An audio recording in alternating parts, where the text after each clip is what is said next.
Selamat pagi dan salam sejahtera. Anda bersama saya Muhammad Asami langsung dari Parlimen.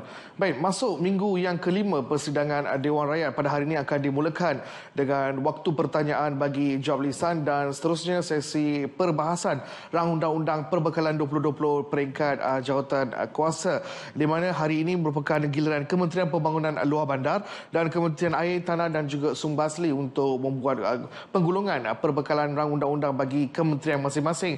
Dan untuk pengetahuan anda, semalam Kementerian Industri Utama dan juga Kementerian Kesihatan telah pun membuat penggulungan bagi rang undang-undang perbekalan 2020. Baik, antara pertanyaan-pertanyaan bagi jawab lisan yang menarik perhatian pada hari ini adalah soalan pertama yang akan dibangkitkan oleh Ahli Parlimen Kota Melaka, Ho Pui Tiong, yang meminta Perdana Menteri menyatakan langkah-langkah yang telah dan juga sedang diambil oleh Suruhanjaya Pilihan Raya SPR untuk membersihkan daftar pemilih. Seterusnya, soalan yang kedua oleh Ahli Parlimen Gerik, Dato' Hasbullah Osman, yang meminta Menteri Belia dan Sukan menyatakan apakah rasionalnya peruntukan terhadap Persatuan Belia dipotong serta dinyatakan hala tuju belia yang telah direncanakan oleh pihak kementerian untuk memberikan gambaran terhadap masa depan belia negara. Dan seterusnya, soalan ketiga oleh Ahli Parlimen Hulu Terengganu, Datuk Rusul Wahid, yang meminta Perdana Menteri menyatakan statistik semasa pengambilan 1% pekerja orang kurang upaya OKU dalam sektor awam dan langkah-langkah yang menggalakkan lagi penyertaan golongan tersebut dalam sektor berkenaan. Dan seterusnya, soalan yang keempat oleh Ahli Parlimen Batang Lupar, Datuk Seri Rohani Abdul Karim, meminta Menteri Sumber Manusia menyatakan tentang perubahan revolusi industri 4.0 yang perlu diteruskan dengan baik berikutan perubahan teknologi yang tidak dapat dikekang dengan mendepani harus kemodenan dunia antarabangsa. Adakah kerajaan bersedia untuk mengatasi tambahan pengangguran yang bakal berlaku dan apakah tindakan kerajaan untuk mengatasi revolusi industri 4.0? Baik, ini merupakan antara soalan bagi waktu pertanyaan bagi jawab lisan. Kepada anda yang ingin mengikuti persidangan Dewan Rakyat, anda boleh melalui laman sesawang myclick.rtm.gov.my atau melalui aplikasi telefon pintar RTM Mobile. Baik, kita terus ke persidangan Dewan Rakyat hari ini. Salam sejahtera, ahli-ahli yang berhormat. Sesi Parlimen ini sepanjang 9 minggu. Dan pada sesi Parlimen kali ini, setakat hari ini sudah ada 2 orang anggota Dewan atas kepenatan berkhidmat telah pun pitam dalam Dewan yang mulia ini dan terpaksa dikejar ke hospital.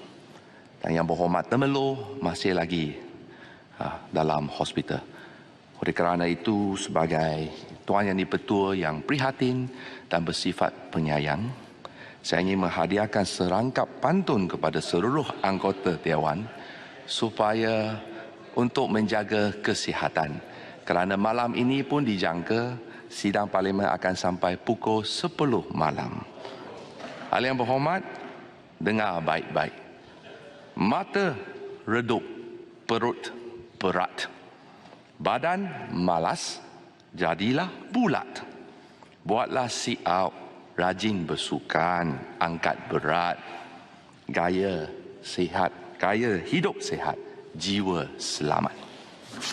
Ahli yang berhormat, Tuan Ho Pui Tiong, Kota Melaka, sila. Tuan Betul, selamat pagi dan terima kasih atas pantun yang diberikan. Tuan Betul, kalau hanya pantun saja tidak mencukupi lah. Betul. Sebab saya minta supaya adakan medical check up untuk semua ahli parlimen. Ya. Tuan Betul, soalan yang pertama. Terima kasih. Sila. Terima kasih Datuk Ketua, terima kasih kepada sahabat saya daripada Kota Melaka. Dan kita juga merasa bersyukurlah kerana sekarang tak ada lagi speaker yang pengsan.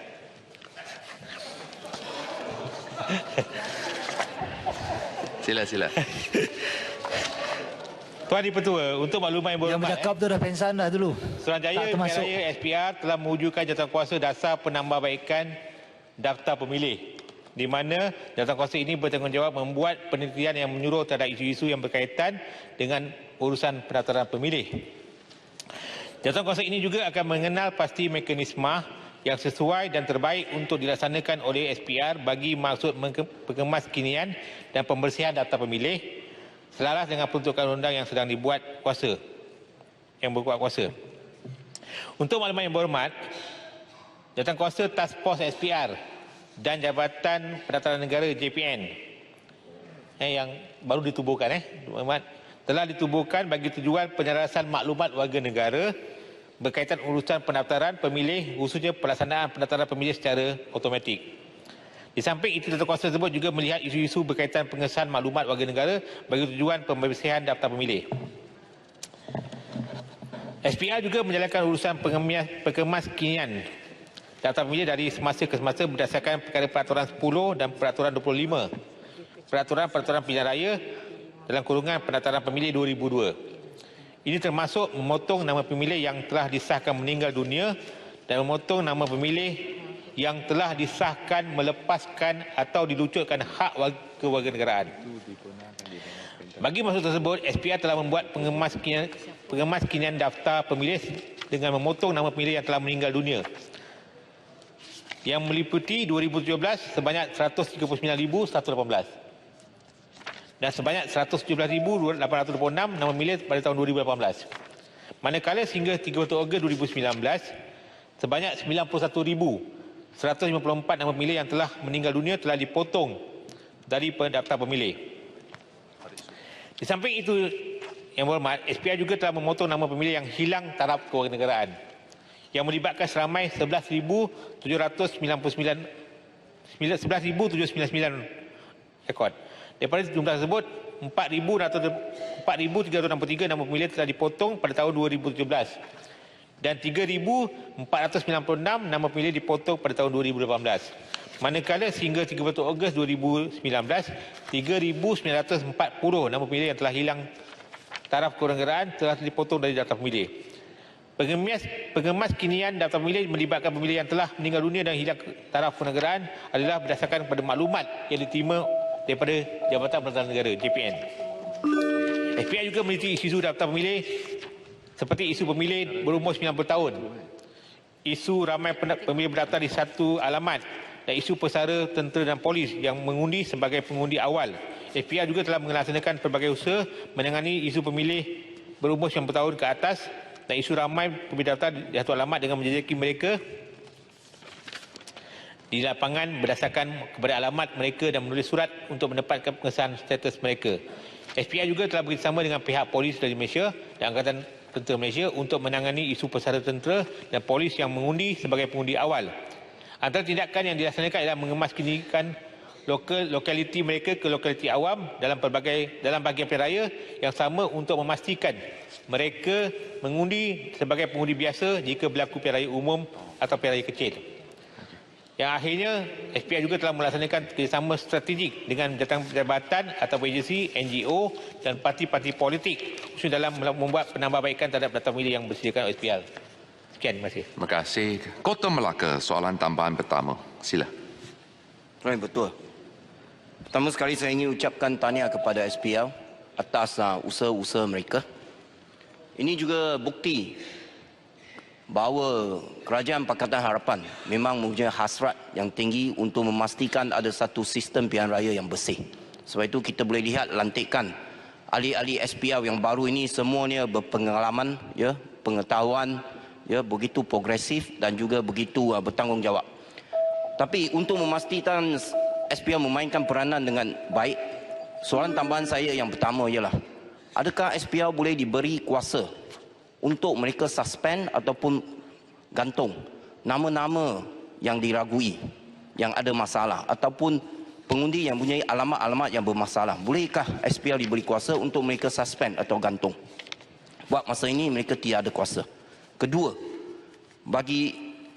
kalau dia buat masa ini bawa Akta Pilihan Raya, bawa Seksyen 9A, di mana semua kes-kes tidak boleh dibawa ke mahkamah berkaitan dengan isu pendaftaran pemilih. Sebelum ini banyak kes telah dibawa ke mahkamah nak cabar selain nama pemilih, tetapi telah ditolak oleh mahkamah kerana Seksyen 9A. Jadi bolehkah Seksyen 9A ini dimansuhkan supaya kita wujud satu prinsip separation of power? Sekian, terima kasih. Sila Yang Berhormat Menteri. Terima kasih kepada sahabat saya atas dua soalan tambahan tersebut. Yang pertama, Yang Berhormat kata adakah SPR perlu diberi kuasa untuk apa dipanggil menggantung. Yang itu, Yang Berhormat, kajian mendalam perlu dibuatlah. Dan sebarang perubahan yang kita nak lakukan, Yang Berhormat, perlu mendapatkan banyak berunding dengan banyak stakeholder, pemegang taruh. Jadi saya rasa kalau sekiranya Yang Berhormat, Yang Berhormat, saya nak jalan gini, Yang Berhormat, kalau Yang Berhormat rasakan ada cadangan-cadangan yang baik, Yang Berhormat rasakan perlu untuk menambahbaikan, saya rasa pihak SPR, saya ada pegawai-pegawai datang ni, bersedia mendengar dan bersedia untuk membuat kajian yang relevan lah, untuk memastikan proses pilihan raya dan negara kita ni berjalan dengan baik. Sebagai contoh, Yang Berhormat, saya katakan yang task force yang baru buat ni, itu adalah contohlah macam mana kita pihak SPR dengan JPN cuba nak memastikan data pemilih ni boleh dapat disediakan dalam keadaan betul-betul dalam keadaan telus. Contohlah. Mengenai Yang Berhormat kata tentang data pemilih yang kalau dah mula digazetkan tidak boleh dicabar di mahkamah. Saya tahu yang itu, Yang Berhormat, yang itu memang sebenarnya berlaku selepas Pilihan Raya Likas tu. Sejarah dia lah. Yang Berhormat, memang benda tu memang menjadi kerisauan setengah-setengah pihak.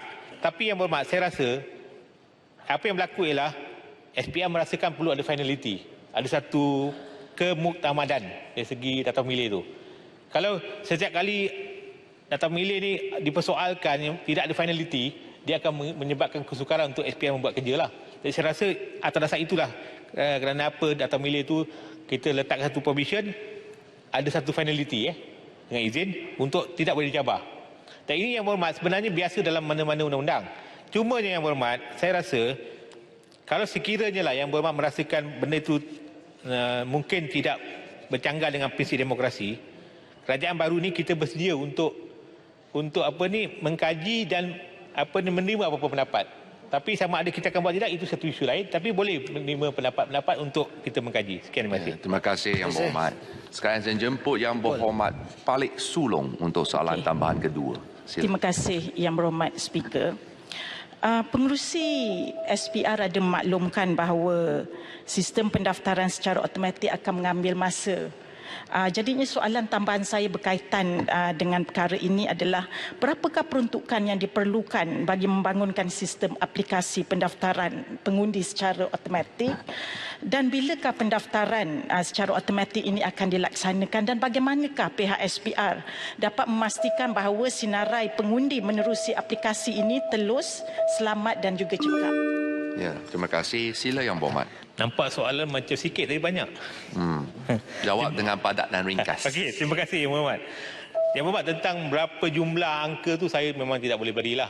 Saya tidak ada angka tu. Memang kata berapa kos kan. Tapi yang saya tahu memang kos tu satu kos yang agak substantif jugalah, banyak Tapi tentang Yang Berhormat kata berapa jumlah, saya minta maaf saya tidak boleh berikan. Saya akan mungkin dapatkan daripada tu. Kalau Yang Berhormat nak, saya jawab tulislah. Tentang Yang Berhormat kata bila akan dilaksanakan, saya dipahamkan Yang Berhormat, kita akan cuba sedaya upaya sebelum pilihan raya PRU yang ke-15 ni lah. Kalau boleh pilihan 15 yang akan datang, pendaftaran automatik dapat dilaksanakan lah. Di sekarang ni Yang Berhormat, memang proses-proses sudah sedang dilakukan untuk memastikan proses automatik ini dan juga isu 18 tahun dan sebagainya ini dapat dilaksanakan. Yang ketiga dia apa Yang Berhormat? Bagaimana SPR dapat memastikan bahawa sinarai pengundi itu menerusi aplikasi ini nanti adalah cekap, telus dan juga selamat. The list. Okey, terima kasih Yang Berhormat. Yang itu Yang Berhormat, saya rasa SPR di zaman Malaysia baru ini boleh buat. InsyaAllah. Sekian, terima kasih. Ya, terima Datuk kasih. Speaker, Datuk Speaker. Sikit-sikit saya nak tambah sikit ya. Hasbullah bin Osman, Greek. Sila. Saya tahu ramai berminat, tapi saya nak bagi. Assalamualaikum warahmatullahi taala wabarakatuh. Salam sejahtera. Soalan Greek nombor 2. Sila Yang Berhormat Menteri. Terima kasih Yang di-Pertua. Soalan berkenaan rasionalnya peruntukan terhadap Persatuan Belia dipotong serta untuk menyatakan hala tuju belia yang telah dirancangkan oleh Kementerian Belia dan Sukan. Untuk makluman Yang Berhormat, peruntukan belia tidak dipotong tetapi telah pun diselaraskan dan distrukturkan semula. Kementerian Belia dan Sukan ingin memberikan tumpuan kepada pelaksanaan program dan bukan sahaja kepada peruntukan berdasarkan kepada wang pentadbiran. Apa perbezaannya? Perbezaannya adalah sekarang kita memfokuskan kepada pertubuhan belia itu untuk melaksanakan program di peringkat akar umbi dan untuk memberikan kertas kerja yang boleh diaudit selepas itu supaya kita tahu akhirnya wang tersebut disalurkan kepada perkara yang produktif. Jika nak dibandingkan dengan wang pentadbiran semata-mata, di mana di setiap daerah kita ada dalam 6 ke 10 pertubuhan belia dan mereka mahukan pejabat mereka yang tersendiri. Mereka juga mahukan pekerja mereka yang tersendiri. Tetapi akhirnya wang tersebut yang boleh dikongsikan bersama, akhirnya tidak dapat dibelanjakan untuk pelaksanaan program di peringkat akar umbi. Tetapi untuk membantu pertubuhan-pertubuhan belia khususnya di peringkat negeri dan peringkat daerah, Kementerian Belia dan Sukan akan memberikan diskaun jika mereka ingin diserapkan untuk mengguna pakai infrastruktur ataupun facilities di bawah Kementerian Belia dan Sukan supaya mereka tidak perlu menyewa pejabat-pejabat di luar. Pada masa yang sama, dari segi pegawai yang bertugas, mereka boleh berkolaborasi dengan lebih rapat dengan pegawai JBSN di peringkat daerah jika nak dibandingkan untuk melantik pegawai-pegawai mereka yang tersendiri. Ini akan memastikan bahawa wang pentadbiran yang sebelum ini agak sukar untuk diaudit akhirnya boleh disalurkan semula kepada pelaksanaan program yang dapat dirasai oleh semua anak muda di kawasan kampung tersebut. Yang kedua, kita juga ingin mencipta satu sistem insentif di mana untuk pertubuhan belia mengikut arus masa perubahan, mereka perlu menyertakan lebih banyak kepimpinan wanita ke dalam sistem kepimpinan mereka. Pada masa yang sama, kita juga ingin memberikan insentif bagi pertubuhan belia yang memberanikan diri untuk melantik atau memilih lebih banyak anak muda di bawah umur 30 tahun dan menyerapkan mereka ke dalam struktur pentadbiran pertubuhan belia tersebut. Dengan itu, hala tuju pada tahun depan adalah di mana kita akan berunding dengan setiap satu pertubuhan belia di peringkat kebangsaan dan untuk memberikan insentif bagi mereka yang melantik lebih banyak wanita dan juga yang melantik lebih banyak anak muda dan diserapkan dalam struktur kepimpinan bawah umur 30 tahun. Dan pada masa yang sama untuk fokus kepada pelaksanaan program paperwork based jika nak dibandingkan dengan wang pentadbiran semata-mata. Terima kasih Yang Berhormat. Terima kasih Yang Berhormat. Sekarang saya jemput Grit, soalan tambahan pertama. Sila. Terima kasih Yang Berhormat Menteri yang telah menerangkan hala tuju yang baru di bawah kepimpinan Yang Berhormat Menteri. Tapi saya melihat hampir 60 tahun belia kita ada sistem yang cukup terancang, tersusun daripada majlis belia di peringkat kebangsaan, majlis belia di peringkat negeri, majlis belia daerah di peringkat daerah serta pertumbuhan belia-belia di mana matlamat yang paling utama kita mewujudkan kepimpinan, yang kedua ahli yang bersemangat sukarela. Berdasar pada menteri memberi jawapan tadi, kita telah membunuh satu organisasi belia yang sudah hidup. Ada dua pemimpin belia yang berada di dalam dewan, seorang di kerajaan, seorang di pembangkang, iaitu YB Datuk Saripudin, bekas Presiden Majlis Belia Malaysia, dan juga Yang Berhormat Datuk Samsul Nasarah, bekas Presiden Majlis Belia Malaysia. Saya merayu dan memohon supaya yang lama diteruskan, yang baru boleh ditambah baikkan.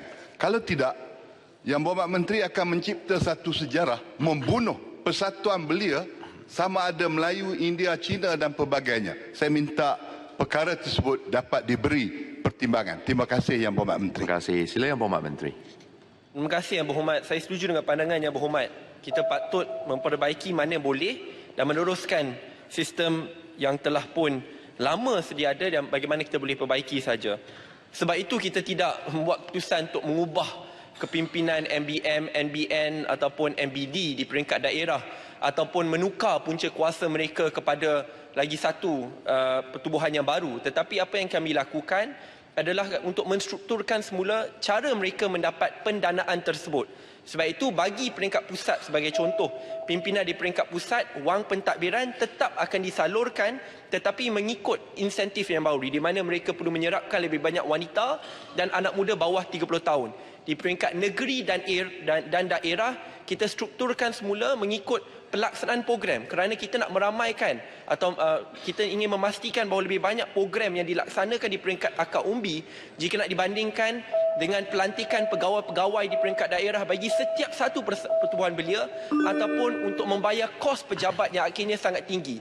Apabila kita lihat perkara ini dapat diterjemahkan dalam pelaksanaan program, ia dapat dirasai bukan saja oleh kepimpinan pertubuhan belia tersebut, tapi dirasai oleh semua belia di kawasan perkampungan ataupun daerah tersebut. Terima kasih Yang Berhormat. Terima kasih. Tak ada soalan tambahan kedua. Ini perkara pelik bin ajaib. Sekarang saya jemput Datuk Rosoh bin Wahib, Hulu Terengganu. Terima kasih Timbalan Datuk Timbalan di-Pertua. Oleh kerana Timbalan Speaker buka dengan pantun, saya buka dengan pantun. Dari Barisan Nasional ke Pakatan Harapan, soalan nombor 3 perlu jawapan. Terima kasih. Sila Yang Berhormat Menteri. Terima kasih kepada sahabat saya daripada Hulu Terengganu. Minta maaf tidak ada pantun, tak pandai pantun. Tuan Di-Pertua, untuk makluman Yang Berhormat, statistik daripada Jabatan Perkhidmatan Awam JPA menunjukkan bahawa sehingga 30 Jun 2019 jumlah pengisian OKU dalam perkhidmatan awam adalah seramai 3,686 pegawai ataupun 0.29%. Manakala statistik urusan pengambilan di bawah Suruhanjaya Perkhidmatan Awam Malaysia SPA menunjukkan bahawa pada tahun 2019 sehingga Jun seramai 44 orang atau 0.49% calon OKU dilantik ke perkhidmatan awam daripada sejumlah 8,924 orang calon lantikan tetap. Pada tahun 2018 pula, daripada seramai 13,454 pelantikan tetap, SPA telah melantik seramai 114 ataupun 0.85% calon OKU ke perkhidmatan awam. SPA sentiasa menjadikan sasaran 1% peluang pekerjaan dalam perkhidmatan awam kepada OKU seperti yang tertetapkan dalam Perkeliling Perkhidmatan Perundangan 16 tahun 2010 sebagai asas dalam semua urusan pengambilan. Sungguh pun demikian, pencapaian sasaran ini banyak bergantung pada kesediaan kementerian dan jabatan yang menerima pendapatan calon OKU.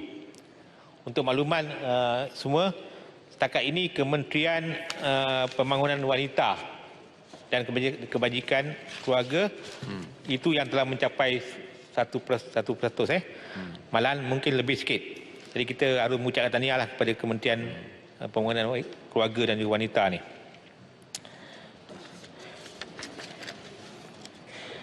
Bagi urusan pengambilan calon ke jawatan kontrak, Kementerian Jabatan sebenarnya telah diberi kuasa dalam urusan pengambilan calon sebelum diperlakukan kepada SPA. Ketua Jabatan juga berdasarkan kuasa yang diperuntukkan mengikut peraturan yang berkenaan boleh mengenal pasti calon OKU yang sesuai dan berdaftar dengan Jabatan Kebajikan Masyarakat JKM untuk dipertimbangkan pelantikan. Seterusnya, bagi menggalakkan dan mempermudahkan semua calon memohon pekerjaan termasuk juga calon OKU, SPA telah menyediakan sistem pendaftaran pekerjaan secara dalam talian online. Calon OKU boleh mengisi borang SPA 8I di portal SPA pada bila-bila masa dan di mana-mana jua dengan menyatakan status dan kategori ketidakupayanya. Seterusnya, Tuan Di-Pertua, SPA juga mengambil langkah mengenakan syarat kelaikan minimum sahaja kepada calon OKU berdasarkan syarat lantikan yang ditetapkan dalam skim perkhidmatan. Di sini saya ingin mengumumkan kalau ada orang-orang OKU di luar sana,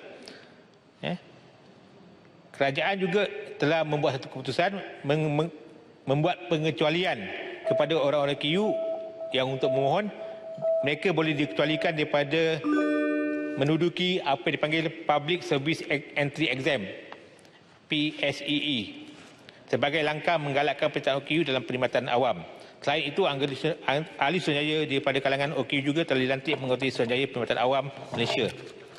Dalam menyampaikan maklumat dan panduan memasuki perkhidmatan awam, SPA sentiasa melaksanakan program outreach termasuk membuka booth di program-program karnival kerjaya anjuran berbagai pihak. Pada tahun 2018, SPA telah melaksanakan sebanyak 61 program outreach di seluruh negara. Pengambilan pencapaian 1% OKU dalam perkhidmatan awam sebanyak bergantung pada semua pihak terlibat. SPA adalah satu daripada pihak berkuasa melantik dalam perkhidmatan awam. Selain SPA, pelantikan OKU juga dilaksanakan oleh PBM yang lain. Sekian, terima kasih. Terima kasih. Hulu Terengganu, sila. Terima kasih Yang Berhormat Menteri dengan jawapan yang saya rasa cukup detail. Cuma hasrat untuk mencapai 1% itu masih jauh daripada apa yang dicita-citakan. Dan Isunya ialah kerana mungkin adanya stigma sosial terhadap keluarga untuk mendaftar anak-anak OKU dengan kementerian. Soalan saya, apakah kementerian ataupun kerajaan tidak bercadang atau bercadang untuk mengadakan insentif tertentu kepada keluarga-keluarga yang punya anak OKU untuk berdaftar dengan kementerian? Dan yang kedua, apakah peranan kerajaan untuk menggalakkan pihak swasta dan juga GLC untuk mengambil pekerja-pekerja OKU sebagai satu cara mencapai hasrat 1% ataupun 1% pekerja OKU dalam sektor pekerjaan? Terima kasih. Sila Yang Berhormat Menteri. Terima kasih kepada Yang Berhormat daripada Ulu Terengganu atas soalan yang baik itu. Saya jawab yang nombor 2 dulu. Untuk Yang Berhormat, memanglah pihak kerajaan kita tidak ada kuasa untuk nak mengenakan apa-apa syarat kepada pihak swasta. Apatah lagi pihak kerajaan sendiri pun memang sekarang ini menghadapi masalah untuk mendapatkan jumlah mencapai sasaran 100% itu, kecuali kementerian yang saya kata tadi, kementerian yang terlibat dalam OKU, iaitu Kementerian Pembangunan Wanita dan juga Kebajikan Masyarakat Keluarga. Di mana memang kalau kita tengok untuk maklumat Yang Berhormat, setakat ini apa yang berlaku ialah kementerian itu saja yang nampak lebih mesra dengan OKU. Di mana kalau saya difahamkan, kalau kita pergi pejabat mereka pun mereka set tu dalam keadaan memang mesra OKU. Jadi saya rasa yang swasta itu kemungkinan ada masalah sikit, tapi saya rasa cadangan Yang Berhormat amat baik. Saya rasa mungkin akan diterima oleh kerajaan. Tentang yang soalan yang pertama Yang Berhormat, untuk GLC. GLC pusat ada GLC pun sama. GLC saya rasa kita mungkin boleh bincang Yang Berhormat. Saya rasa itu cadangan yang baik. Saya rasa pihak kerajaan sentiasa terbuka untuk menerima ni. Walaupun itu sebenarnya untuk maklumat Yang Berhormat, tentang bidang kuasa ini di bawah kementerian ni, Kementerian Wanita, Pembangunan Keluarga. Jadi ini yang kadang-kadang saya rasa kalau ada cadangan baik kita kena salurkan kepada mereka lah. Tentang Yang Berhormat kata tentang stigma sosial, ini memang satu benda yang saya rasa diakui oleh pihak yang terlibat. Sebenarnya Yang Berhormat, bukan saja stigma sosial, kita juga menghadapi masalah dari segi kepekaan masyarakat terhadap masyarakat OKU ini. Kalau kita lihat, saya dipahamkan Yang Berhormat, satu kajian sedang dibuat untuk melihat supaya benda-benda ini dapat diselesaikanlah. Setakat ini Yang Berhormat, negara yang agak ke depan dari segi menyelesaikan masalah OKU ini ataupun lebih mesra OKU ini negara Australia. Jadi mungkin kita boleh mempelajari daripada mereka bagaimanakah mereka boleh menangani isu-isu yang Yang Berhormat bangkitkan itu. Tapi saya nak beritahu Yang Berhormat, maksud saya Menteri, apakah kerajaan bercadang untuk beri insentif ataupun imbuhan kepada keluarga yang mendaftar anak mereka dengan tak boleh bertanya semacam Siri bersambung tak pernah ending. insentif Yang Berhormat, setakat ini saya tidak ada maklumat. Sebab soalan-soalan Yang Berhormat itu kebanyakan melibatkan kementerian yang spesifik. Soalan saya lebih kepada hanya jawab yang relevan. Yang lain saya lebih kepada isu yang melibatkan perkhidmatan awam ya. Terima kasih. Terima kasih Yang Berhormat. Sekarang jemput Yang Berhormat Jempo. Terima kasih. Soalan tambahan kedua. Terima Speaker. Saya nak balas pantun daripada Ulu Terengganu, bukan pantun lah. Saya bagi menghabiskan dia punya ayat tadi. Terajak perahu boleh diundur, terajak kata buruk padanya. Soalan tambahan saya, kerajaan memberi jaminan bahawa kota khas 1% dalam pengambilan orang kelainan upaya ataupun OKU sebagai penjawat awam tidak terjejas susulan rancangan mengecilkan saiz penjawat awam yang sedang dipertimbangkan oleh kerajaan ketika ini. Jadi berdasarkan kepada laporan SPA, setakat ini hanya 3,800 kelainan upaya diterima, iaitu mewakili 0.31%. Ini menunjukkan bahawa 0.6% tak sampai separuh pun OKU diterima bekerja. Jadi soalan saya, apakah halangan yang dihadapi oleh pihak kerajaan dalam mencapai sasaran 1% pekerja kelainan upaya dalam sektor awam, dan apakah terdapat kajian yang dibuat oleh kerajaan bagi mengenal pasti masalah mengenai situasi industri semasa dari segi penawaran kerja dan isu-isu pengambilan kerja orang kelainan upaya serta permasalahan dihadapi oleh kelainan upaya untuk memasuki pekerjaan. Terima kasih. Ini bukan Tentang kajian memang ada kajian Sila, dibuat. Yang Berhormat. Kajian memang ada dibuat. Cumanya sedang dibuat lah. Saya tak boleh nak share lagi finding dia. Tentang Yang Berhormat kata tentang hasrat terlepas 1% itu Yang Berhormat. Sebenarnya Yang Berhormat dia bergantung kepada kesediaan semua pihak. Setakat ini Yang Berhormat, untuk maklumat Yang Berhormat, memang kementerian yang agak ke depan dan telah mencapai sasaran itulah Kementerian Wanita.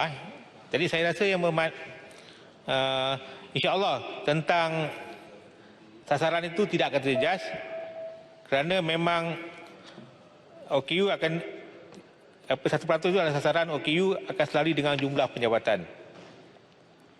Saya tadi Yang Berhormat, kalau Yang Berhormat lihat tadi, saya kata tadi, antara langkah yang kita telah buat tadi yang saya umum lagi tadi, tentang kita mengadakan pengecualian kepada OKU daripada menduduki Public Service Entry Exam. Yang ini Yang Berhormat, selama ini kami dapati kajian dibuat, bila ada exam ini, dia menyebabkan ramai OKU yang tidak dapat bekerja sebab tak lepas exam itu. Sekarang ni kita telah membuat keputusan mengecualikan daripada menduduki Public Service Entry Exam. Ini satu pengumuman yang besar dibuat oleh kerajaan. Saya rasa dengan lepas ini, kemungkinan lepas ada pengecualian ini, yang saya dipahamkan bermula lepas Mei 2019 and above, kita insya-Allah akan mendapat jumlah yang disasarkan insya-Allah. Ya. Dato' Sri Hajah Rohani binti Haji Abdul Karim Batang Lupa. Sila. Terima kasih Tuan Yang Dipertua. Soalan saya nombor 4. Terima kasih Tuan Yang Dipertua. Industri 4 IR 4.0 dijangka akan memberi kesan yang sangat signifikan kepada pasaran buruh dan pekerjaan seperti pewujudan dan penghapusan pekerjaan, job displacement, peningkatan produktiviti buruh dan jurang kemahiran yang semakin meluas. Oleh itu, modal insan negara perlu memberi kemahiran yang relevan dan sentiasa memenuhi keperluan pasaran dan ekonomi negara yang dinamik. Dalam hal ini, Kementerian Sumber Manusia dan Kementerian Pendidikan Malaysia dan kementerian-kementerian yang lain sedang berusaha dan satu jawatan kuasa kerja pembangunan kemajikan dan bakat Technical Working Group Skills di bawah Industri 4.0 yang diteruji oleh Kementerian Perdagangan Antarabangsa dan Industri telah diwujudkan untuk mengatasi masalah ini. Selaras dengan ini, berbagai usaha dilaksanakan oleh Kementerian Sumber Manusia dalam memperkukuh kompetensi sumber manusia bagi mengenal pasti pekerjaan yang bersesuaian dan dalam menghadapi Industri 4.0 melalui jabatan dan agensi di bawahnya. Langkah-langkah yang diambil oleh Kementerian Sumber Manusia adalah seperti berikut. Nombor 1, menyediakan program upskilling dan reskilling kepada golongan pekerja bagi mempertingkatkan kemajuan kendiri dalam menyesuaikan diri dalam perubahan keperluan kerja masa hadapan future of jobs serta persekitaran global yang semakin kompetitif dan dinamik. Kedua, mengadakan sesi libat terus dengan pihak industri bersama jabatan agensi terlibat bagi memberi gambaran jelas berkaitan Industri 4.0. Nombor 3, memperluas akses latihan warga negara untuk mendapatkan latihan dan pendidikan teknikal dan vocational. Sehingga kini terdapat beberapa institusi yang menjalankan tugas tersebut.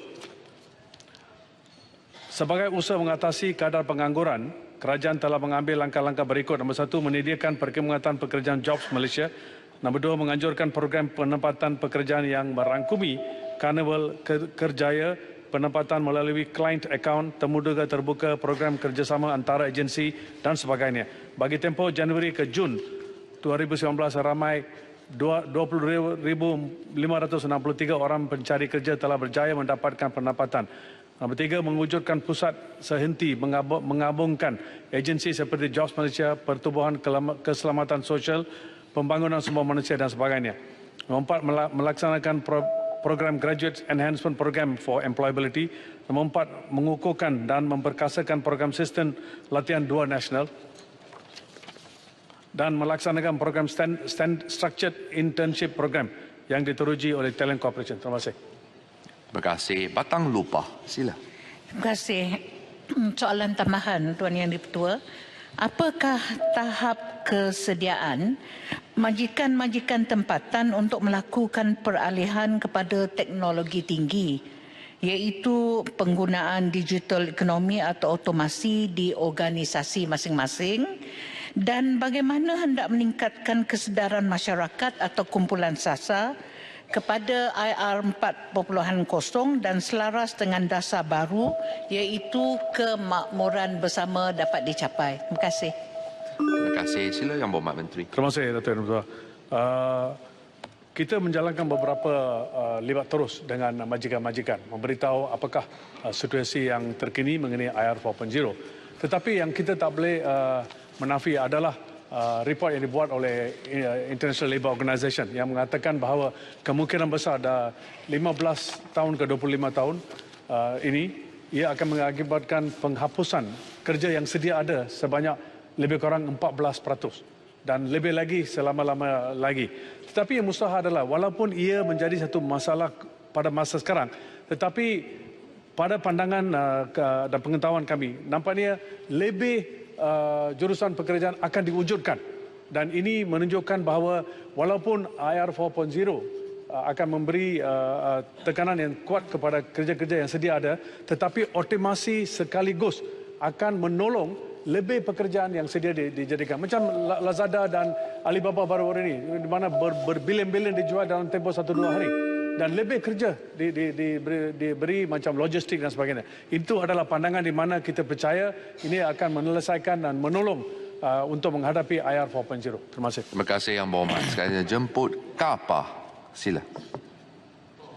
Terima kasih Tuan Yang di-Pertua. Meneliti daripada jawapan Menteri dan menghadami dari apa yang dimasukkan, mengikut laporan statistik 2016 hingga 2018, seramai 4,030 graduate telah dilatih dan bantuan keuangan diluluskan banyak 76,95. Buat masa ini seramai 231 graduate sedang melalui latihan yang mana bantuan keuangan diluluskan berjumlah 1.3 juta. Persoalan saya ialah apakah langkah kerajaan untuk mendesak sektor swasta dengan serius supaya terus terlibat melatih atau melalui program internship antara kerajaan dan swasta. Terima kasih Yang di-Pertua. Terima kasih Yang Berhormat. Sila Yang Berhormat Menteri. Soalan yang cantik. Yang Berhormat, sebenarnya macam-macam galakan diberi. Sebenarnya baru-baru ini Kementerian Sumber Manusia sendiri telah mengadakan menandatangani MOU dengan beberapa syarikat-syarikat di mana internship itu diberi training Tibet dibuat di sana sendiri, dan internship adalah satu di antara long term program oleh kerajaan. Saya rasa dalam sasaran kita untuk mencapai golongan skills di antara pekerja-pekerja negara ini adalah satu di antara cara, dan Yang Berhormat semestinya dapat tahu bahawa beberapa MOU yang telah dibuat oleh kementerian dan lain-lain kementerian menunjukkan bahawa hasrat dan dasar inisiatif ini akan membawa keuntungan yang besar kepada pekerja-pekerja kita di negara ini, dan sekaligus akan memberi gaji yang lumayan, meningkatkan produktiviti dan juga mengurangkan kos produktiviti mereka. Terima kasih. Ada soalan tambahan boleh, Datuk Yang Pertua? Tuan Muslimin bin Yahya. Bismillahirrahmanirrahim. Assalamualaikum warahmatullahi taala wabarakatuh. Tuan Yang di-Pertua, Siti Loro Terung Papat, mohon jawapan nombor 5. Sila Yang Berhormat Menteri. Terima kasih Tuan Yang di-Pertua, terima kasih Sungai Besar. Assalamualaikum warahmatullahi wabarakatuh, salam sejahtera. Tuan Yang di-Pertua, kerajaan telah meluluskan projek mengatasi masalah fenomena air pasang besar dan hakisan pantai pelbagai negeri untuk dilaksanakan oleh Kementerian Air, Tanah dan Sumber Asli melalui Jabatan Pengaliran Air Sadiran dalam RM ke-11 dengan silin kos projek sebanyak RM200 juta. Projek ini adalah mengatasi masalah hakisan pantai di seluruh Malaysia, termasuklah di pesisiran pantai barat Semenanjung Malaysia yang turut merangkumi pesisiran pantai Sungai Besar. Pelaksanaan kerja-kerja fizikal di tapak akan dilaksanakan secara berperingkat dan dijangka bermula pada tahun 2020. Bagi negeri Selangor, kawasan yang terlibat dengan cadangan menaik taraf dan pembinaan ban pantai baru adalah yang pertama Sabak Bernam, yang kedua Kuala Selangor, yang ketiga Kelang dan yang keempat Kuala Langat. Terima kasih. Sila Yang Berhormat. Terima kasih Tuan Yang di-Pertua, terima kasih kepada Yang Berhormat Menteri atas jawapan dan terima kasih atas peruntukan yang disediakan. Dan isu hutan ni Yang Berhormat Menteri, isu kerentanan pantai ini menjadi topik utamalah, perhatian utama Yang Amat Berhormat Perdana Menteri sewaktu berucap di United Nations General Assembly pada Julai yang lepas. Dan soalan saya, kawasan pantai barat, khususnya di kawasan Sungai Besar, Bagan Datuk, Tanjung Karang, Kelang, adalah kawasan yang dalam lingkungan garis pantai 1,300 km yang sangat-sangat berisiko. Jadi soalan saya, apakah usaha kementerian untuk memberi pendidikan kesedaran kepada penduduk kawasan pinggir pantai, khususnya keluarga nelayan, dan apakah kerajaan ada hasrat untuk memperkenalkan sistem pengurusan hutan yang lebih efektif, memandangkan kita punya sistem pengurusan hutan melalui sistem pengurusan memilih SMS yang dibuat pada tahun 1978 sudah tidak sesuai digunakan pada ketika ini. Terima kasih Tuan Yang Pertua, terima kasih kepada Yang Amat Menteri. Terima kasih. Sila Timbalan Menteri. Terima kasih. Sungai Besar, maksudnya pengurusan hutan itu adalah paya bakau. Ya, okey. Tuan Yang Pertua, mengikut bajet yang dibagi, kebanyakan bajet ini hanya untuk memainten ban, ya, untuk mengatasi masalah ban-ban yang rosak. Tapi walau bagaimanapun, pihak kementerian ada mengadakan beberapa kerja CSR, ya, iaitu menanam bakau. Jadi yang ini kita akan pertimbangkan semula mengikut bajet yang ada. Terima kasih. Setiu. Kementerian. Sila Yang Berhormat Setiu. Saya tertarik dengan satu artikel yang disiarkan di Berita Harian bulan lepas bertajuk Hakisan Pantai Semakin Meruncing di Semenanjung. Isu hakisan pantai bukan hanya berlaku di negeri Pantai Timur, sebaliknya juga turut berlaku di negeri-negeri Pantai Barat. Contohnya di Kampung Seri Menanti Muar, Pantai Puteri, Tanjung Keling dan Tanjung Bidara, Alor Gajah. Hal ini menunjukkan projek hakisan pantai yang telah menelan belanja ratusan juta ringgit kurang memberi kesan untuk menangani isu masalah hakisan pantai ini. Saya ingin bertanya, adakah pihak Kerajaan Persekutuan telah mengeluarkan satu garis panduan dan penguatkuasaan khususnya mengenai projek pembangunan di kawasan pantai supaya mesra alam termasuk memindahkan tapak rumah ke kawasan baru yang jauh daripada pesisiran pantai? Sila Yang Berhormat Timbalan Menteri.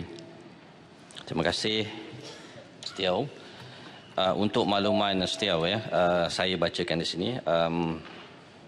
Kawasan-kawasan di pantai barat, ya, yang bukan Setiau. Maaf, Setiau. Okey, Setiau, ya. Kawasan di pantai barat yang disebut yang ada ban ataupun kawasan yang dilanda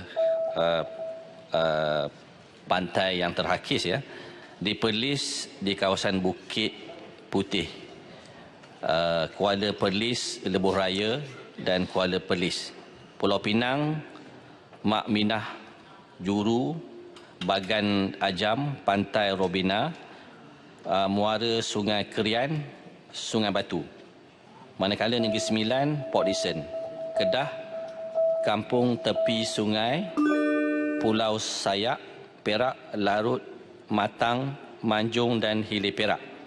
Selangor, Sabak Berenam, Kuala Selangor, Kelang, Kuala Langat, Melaka, Alai, Perdana, Teluk Mas, Pangkalan Balak, Kuala Linggi, manakala Johor, Batu Pahat dan Pontian. Ya.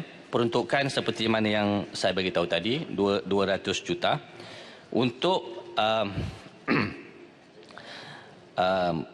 nasihat ataupun perancangan yang masa depan. Pantai-pantai ini juga terlibat dengan pihak berkuasa tempatan, ya, PBT. Tapi walau bagaimanapun pihak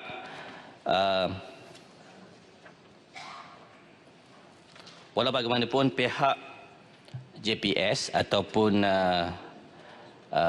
kementerian kita ada mengadakan banyak projek CSR untuk projek kerjasama ataupun projek kesedaran kepada rakyat, termasuk yang saya beritahu tadi berkenaan dengan payu bakau. Jadi dari masa ke masa pihak kementerian juga akan membuat program mesra rakyat untuk membagi maklumat ataupun nasihat ataupun pandangan, iaitu educate paper dengan izin, untuk memberi pandangan bahawa masalah hakisan pantai bukan hanya berlaku kerana disebabkan oleh ombak itu, tetapi adalah pembangunan setempat.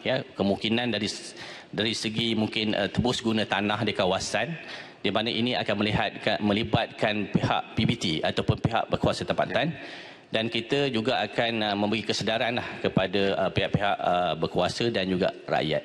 Jadi melalui projek CSR, kita akan membagi kerjasama kepada rakyat ataupun dengan izin mengedukate paper. Terima kasih. Terima kasih Yang Berhormat Datuk Seri Hassan bin Arifin Romping. Sila. Terima kasih Datuk Yang di-Pertua. Saya kemukakan soalan nombor 6. Sila Yang Berhormat Menteri. Tuan Yang di-Pertua, untuk maklumat Ahli Yang Berhormat Rompin, Petronas sebagai sebuah syarikat minyak negara yang ditubuhkan di bawah Akta Kemajuan Petroleum 1974, komited dalam membantu untuk memajukan industri minyak dan gas tempatan. Penglibatan Petronas dalam industri huluan dan hiliran dianggarkan 75% daripada keseluruhan industri dalam negara. Untuk tempoh Januari hingga Ogos 2019, syarikat-syarikat perunding tempatan merangkumi lebih 60% daripada jumlah keseluruhan syarikat perunding yang dilantik oleh Petronas. Bagi skop kerja yang terlalu khusus dan teknikal seperti EPCC, Engineering, Procurement, Construction and Commissioning, teknologi proprietary dan digital, kepakaran tempatan adalah sangat terhad dan perlu diperolehi daripada sumber luar. Sebagai contoh, teknologi pemetaan seismik laut dalam hanya dimiliki oleh syarikat global dan kepakaran ini tidak dimiliki oleh mana-mana perunding tempatan atau boleh dibangunkan dalam masa singkat oleh Petronas sendiri. Tambahan pula, kerja-kerja yang dilaksanakan oleh perunding luar ini memerlukan kos modal yang tinggi, berteknologi tinggi, kompleks dan rumit, kerana lapangan minyak dan gas yang ada sekarang adalah di laut dalam dan mempunyai kadar kontaminan yang terlalu tinggi termasuk CO2, sulfur dan merkuri. Untuk makluman Ahli Yang Berhormat, hanya terdapat 4 firma di dunia yang menawarkan khidmat Seismic Deep Water Acquisition Services. Petronas melantik perunding-perunding atau vendor dari luar negara untuk memastikan kelangsungan projek dan sasaran kritikal tercapai. Bagi memastikan lebih ramai vendor serta perunding tempatan terlibat secara aktif dan kompetitif di dalam industri minyak dan gas, pelbagai usaha, program serta inisiatif terus dilaksanakan Petronas dengan kerjasama pelbagai kementerian dan agensi seperti Program Pembangunan Vendor, VDP dan juga VDPX, VDP Inovasi dan Teknologi, Program Lestari, Beyond Home dan Program Pembiayaan Vendor OGSE atau dengan izin Oil and Gas Services and Equipment Petronas. Di bawah program VDP Petronas, sebanyak 108 syarikat telah mendapat manfaat ini dengan nilai kontrak bernilai lebih kurang 9 bilion ringgit setakat Oktober 2019. 4 syarikat VDP Bumiputra telah pun disenaraikan di papan utama Bursa Malaysia, manakala 30 VDP telah pun beroperasi di luar negara. Tuan Yang di-Pertua, Petronas memandang serius dalam membangunkan kapasiti dan keupayaan perunding-perunding tempatan ini. Sebagai contoh, apabila aktiviti penerokaan dan pengeluaran minyak dan gas Petronas di Turkmenistan dan Myanmar, perunding-perunding tempatan telah dilibatkan bersama memandangkan infrastruktur dan kepakaran negara tersebut masih terhad dan ini membuka peluang kepada perunding-perunding tempatan untuk meneroka pasaran baru di peringkat antarabangsa. Terima kasih. Terima kasih. Romping, silakan. Terima kasih Yang Berhormat Menteri. Ada rungutan di kalangan syarikat-syarikat yang sederhana bahawa sistem vendor telah ditamatkan oleh Petronas. Yang keduanya, adakah sistem vendor yang sama dilaksanakan oleh Petronas dalam bidang oil and gas di luar negara di mana Petronas mempunyai kepentingan dalam pelaburan mereka? Sila Yang Berhormat Menteri. Untuk maklumat Yang Berhormat, pada tahun ini sahaja kita meneruskan usaha ini dengan memperkenalkan satu lagi program Lestari, iaitu untuk mencari penyelesaian dan membantu syarikat-syarikat tempatan dalam pertama pemerkasaan ekosistem.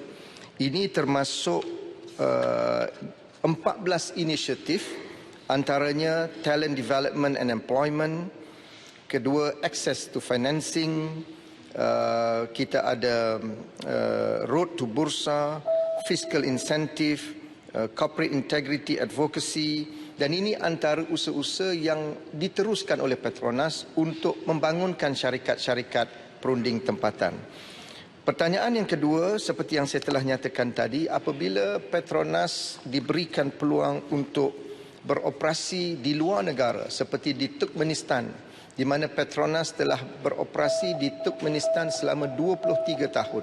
Syarikat-syarikat perunding tempatan dibawa bersama-sama untuk terlibat secara langsung dan ini memberikan peluang kepada mereka untuk meneroka peluang-peluang baru bukan sahaja di dalam negara Malaysia tetapi juga di peringkat antarabangsa. Dan usaha-usaha ini akan diteruskan dan seperti yang telah saya nyatakan tadi, sebanyak 30 syarikat VDP ini di kalangan Bumiputera telah pun beroperasi di luar negara. Sebagai contoh, 17 syarikat telah beroperasi di Asia, 8 syarikat VDP beroperasi di Middle East, 2 di North America, 1 di South America, 1 di South Africa dan 1 di United Kingdom.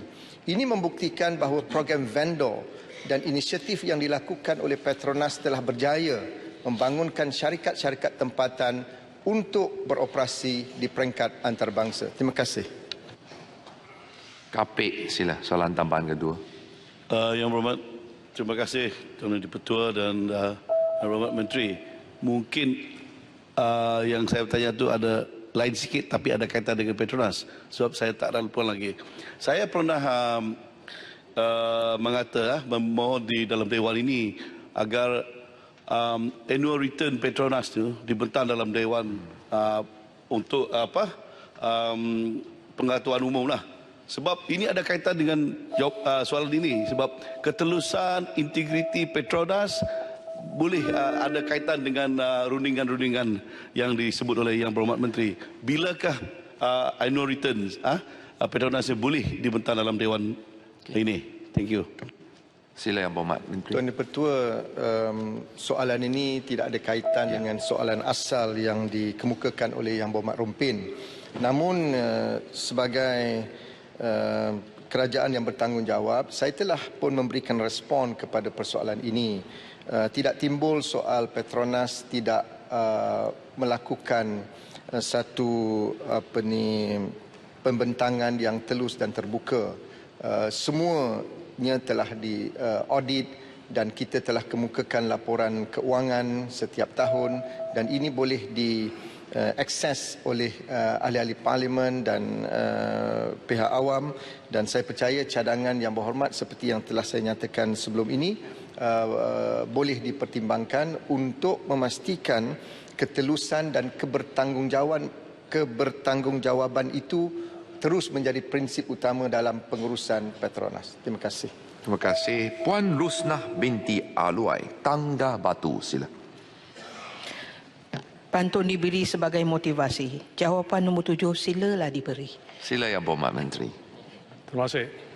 Cadangan untuk meningkatkan had umur persaraan kepada 65 tahun merupakan cadangan yang kita terima dari NGO-NGO dan Kesatuan Kerja di Malaysia.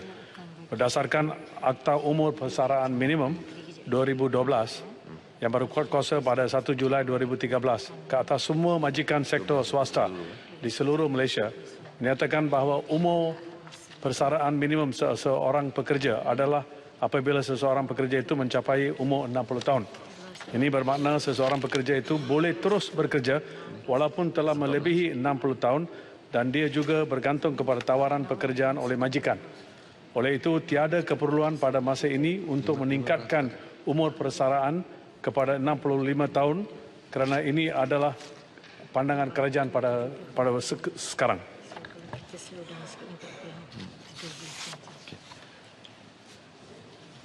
Sila Tangkap Batu. Soalan tambahan. Adakah kementerian mempunyai unjuran keluar, maknanya yang bersara dan yang masuk yang baru, penjawat awam bagi tempoh 5 hingga 10 tahun yang akan datang, dan dengan umur persaraan sekarang, berapa ramaikah yang tidak dengan izin fit atas sebab-sebab kesihatan? Sila Yang Berhormat Menteri. Saya perlukan notis. Angka statistik itu saya tidak ada. Tapi saya boleh memberi jawapan bahawa ada ramai di antara yang bersara ini tidak membawa, mereka ada masalah-masalah kewangan, ada masalah-masalah health problem dan sebagainya. Maka unjuran dan pandangan pada Kesatuan Kerja dan sebagainya adalah mereka patut bekerja lepas 60 tahun. Tetapi kalau kita tengok di seluruh dunia ni, ada negara-negara dia beza-beza. Macam di Amerika adalah lebih kurang 65 tahun umur persaraan. Di Norway adalah di antara 62 hingga 75 umur. Jadi ada perbezaannya. Tetapi kalau kita ada Social Security Pension, ia dapat menolong mereka. Tetapi bukan semua dalam yang menikmati perkara ini pada ketika sekarang. Tetapi pension kerajaan dapat menolong mereka. Angka-angka persaraan dan sebagainya saya akan bagi secara tertulis. Terima kasih. Terima kasih Yang Berhormat Menteri. Kubang Krian, soalan tambahan. Terima kasih Yang di-Pertua. Saya ingin dapat penjelasan kalau kita tengok rekod antara negara yang berjaya mengambil kembali mereka yang PNJ ialah Singapura dan Jepun, antara negara yang berjaya. Baru ini dalam bajet yang lepas, kerajaan telah menawar insentif kepada badan-badan swasta dan kerajaan yang mengambil semula pekerja yang dah pencen dalam kerja-kerja ringan. Saya ingin dapat penjelasan sejak hingga setakat ini berapa peratus pencapaian yang telah pun diambil kesempatan oleh agensi swasta untuk mengambil balik pekerja yang dah pencen ini yang bersara dalam sektor-sektor swasta. Terima kasih. Sila Yang Berhormat Menteri. Angka itu saya akan bagi secara tulis. Tetapi yang mustahak adalah ramai di antara yang bersara dan sebagainya. Kita perlu memberi keutamaan kepada anak muda kita. Itu nombor prioriti yang pertama. Yang kedua, jika ada kekosongan dan sebagainya, kita telah mengarahkan Talent Corporation untuk berunding dengan NGO-NGO yang terlibat dengan lebih dari 60 umur supaya mereka juga dapat bersumbang kepada ekonomi negara kita, supaya mereka juga dapat diserapkan di beberapa agensi-agensi yang tertentu. Ini adalah dengan syarat mereka ada kepakaran-kepakaran yang tertentu. Kerana kalau mereka ada kepakaran itu sangat merugi kalau mereka hanya bersara. Itu satu di antara inisiatif baru yang dibuat.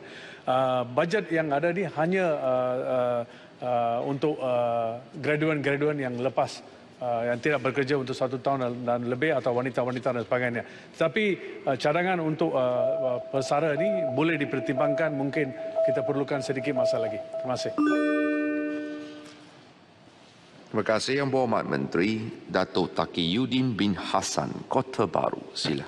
Terima kasih Tuan Yang di-Pertua. Soalan saya nombor 8. Sila Yang Berhormat Menteri.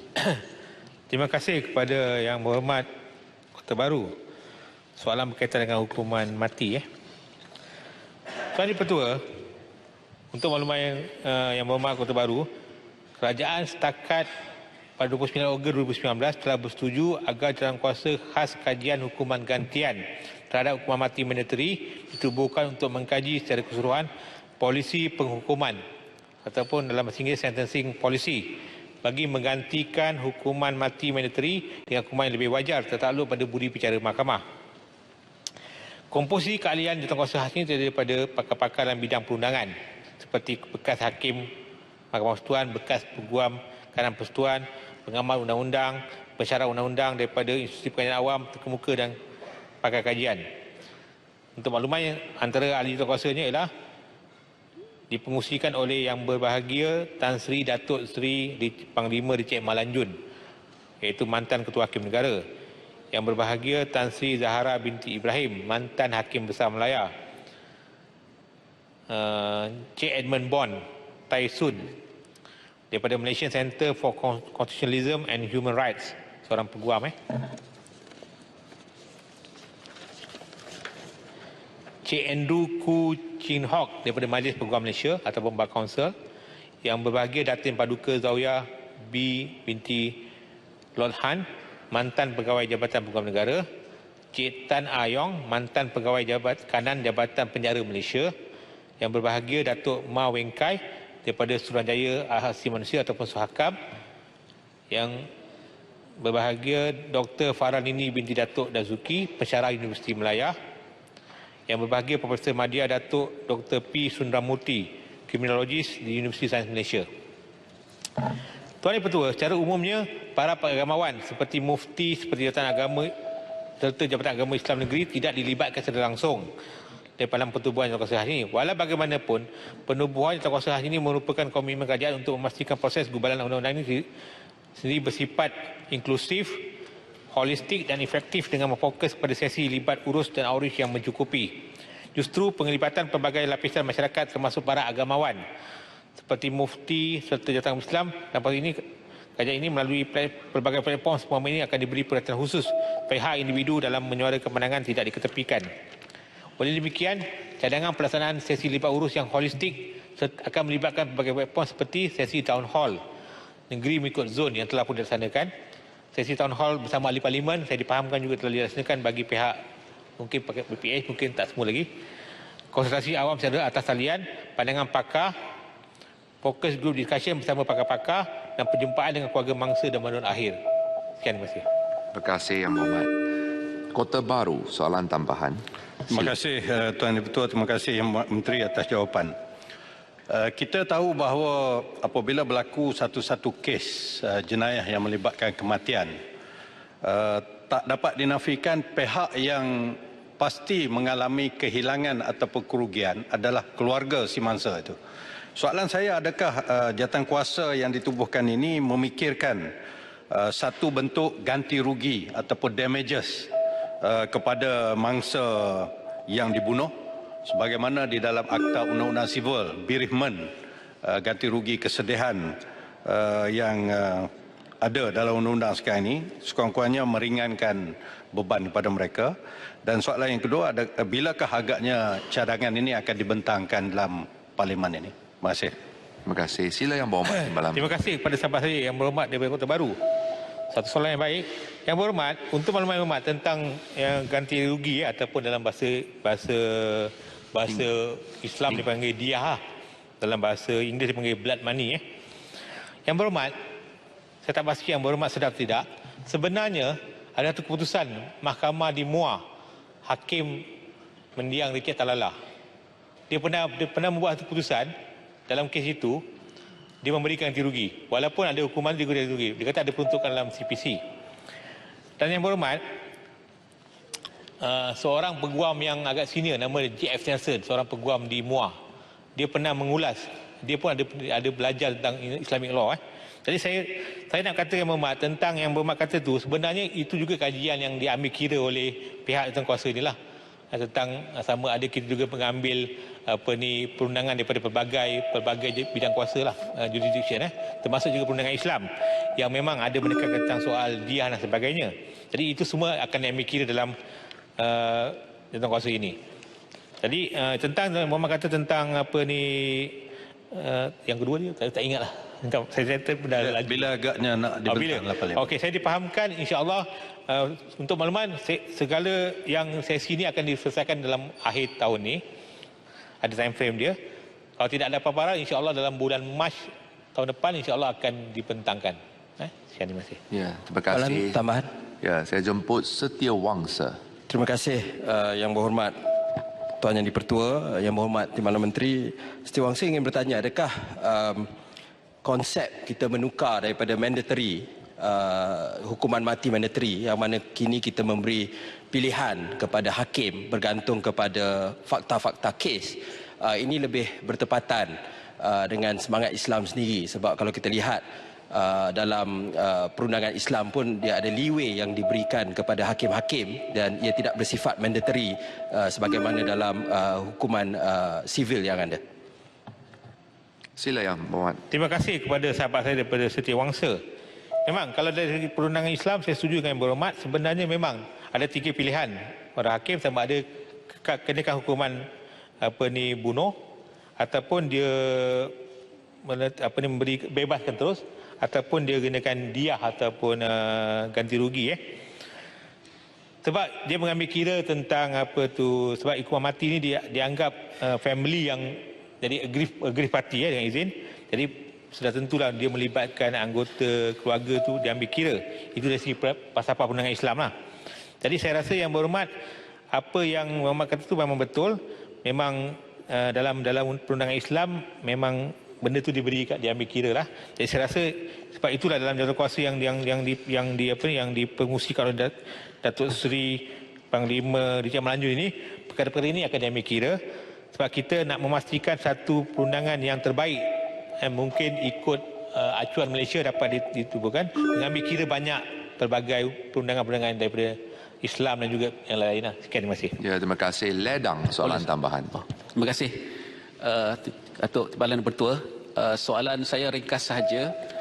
Adakah jawatankuasa ini juga membuat kajian berkenaan dengan pengamal undang-undang, juga institusi kehakiman kita dalam konteks mereka untuk melihat dari segi hukum ini? Maksudnya ruang-ruang yang mungkin berlaku penyalahgunaan ataupun penyelewengan di peringkat perundangan.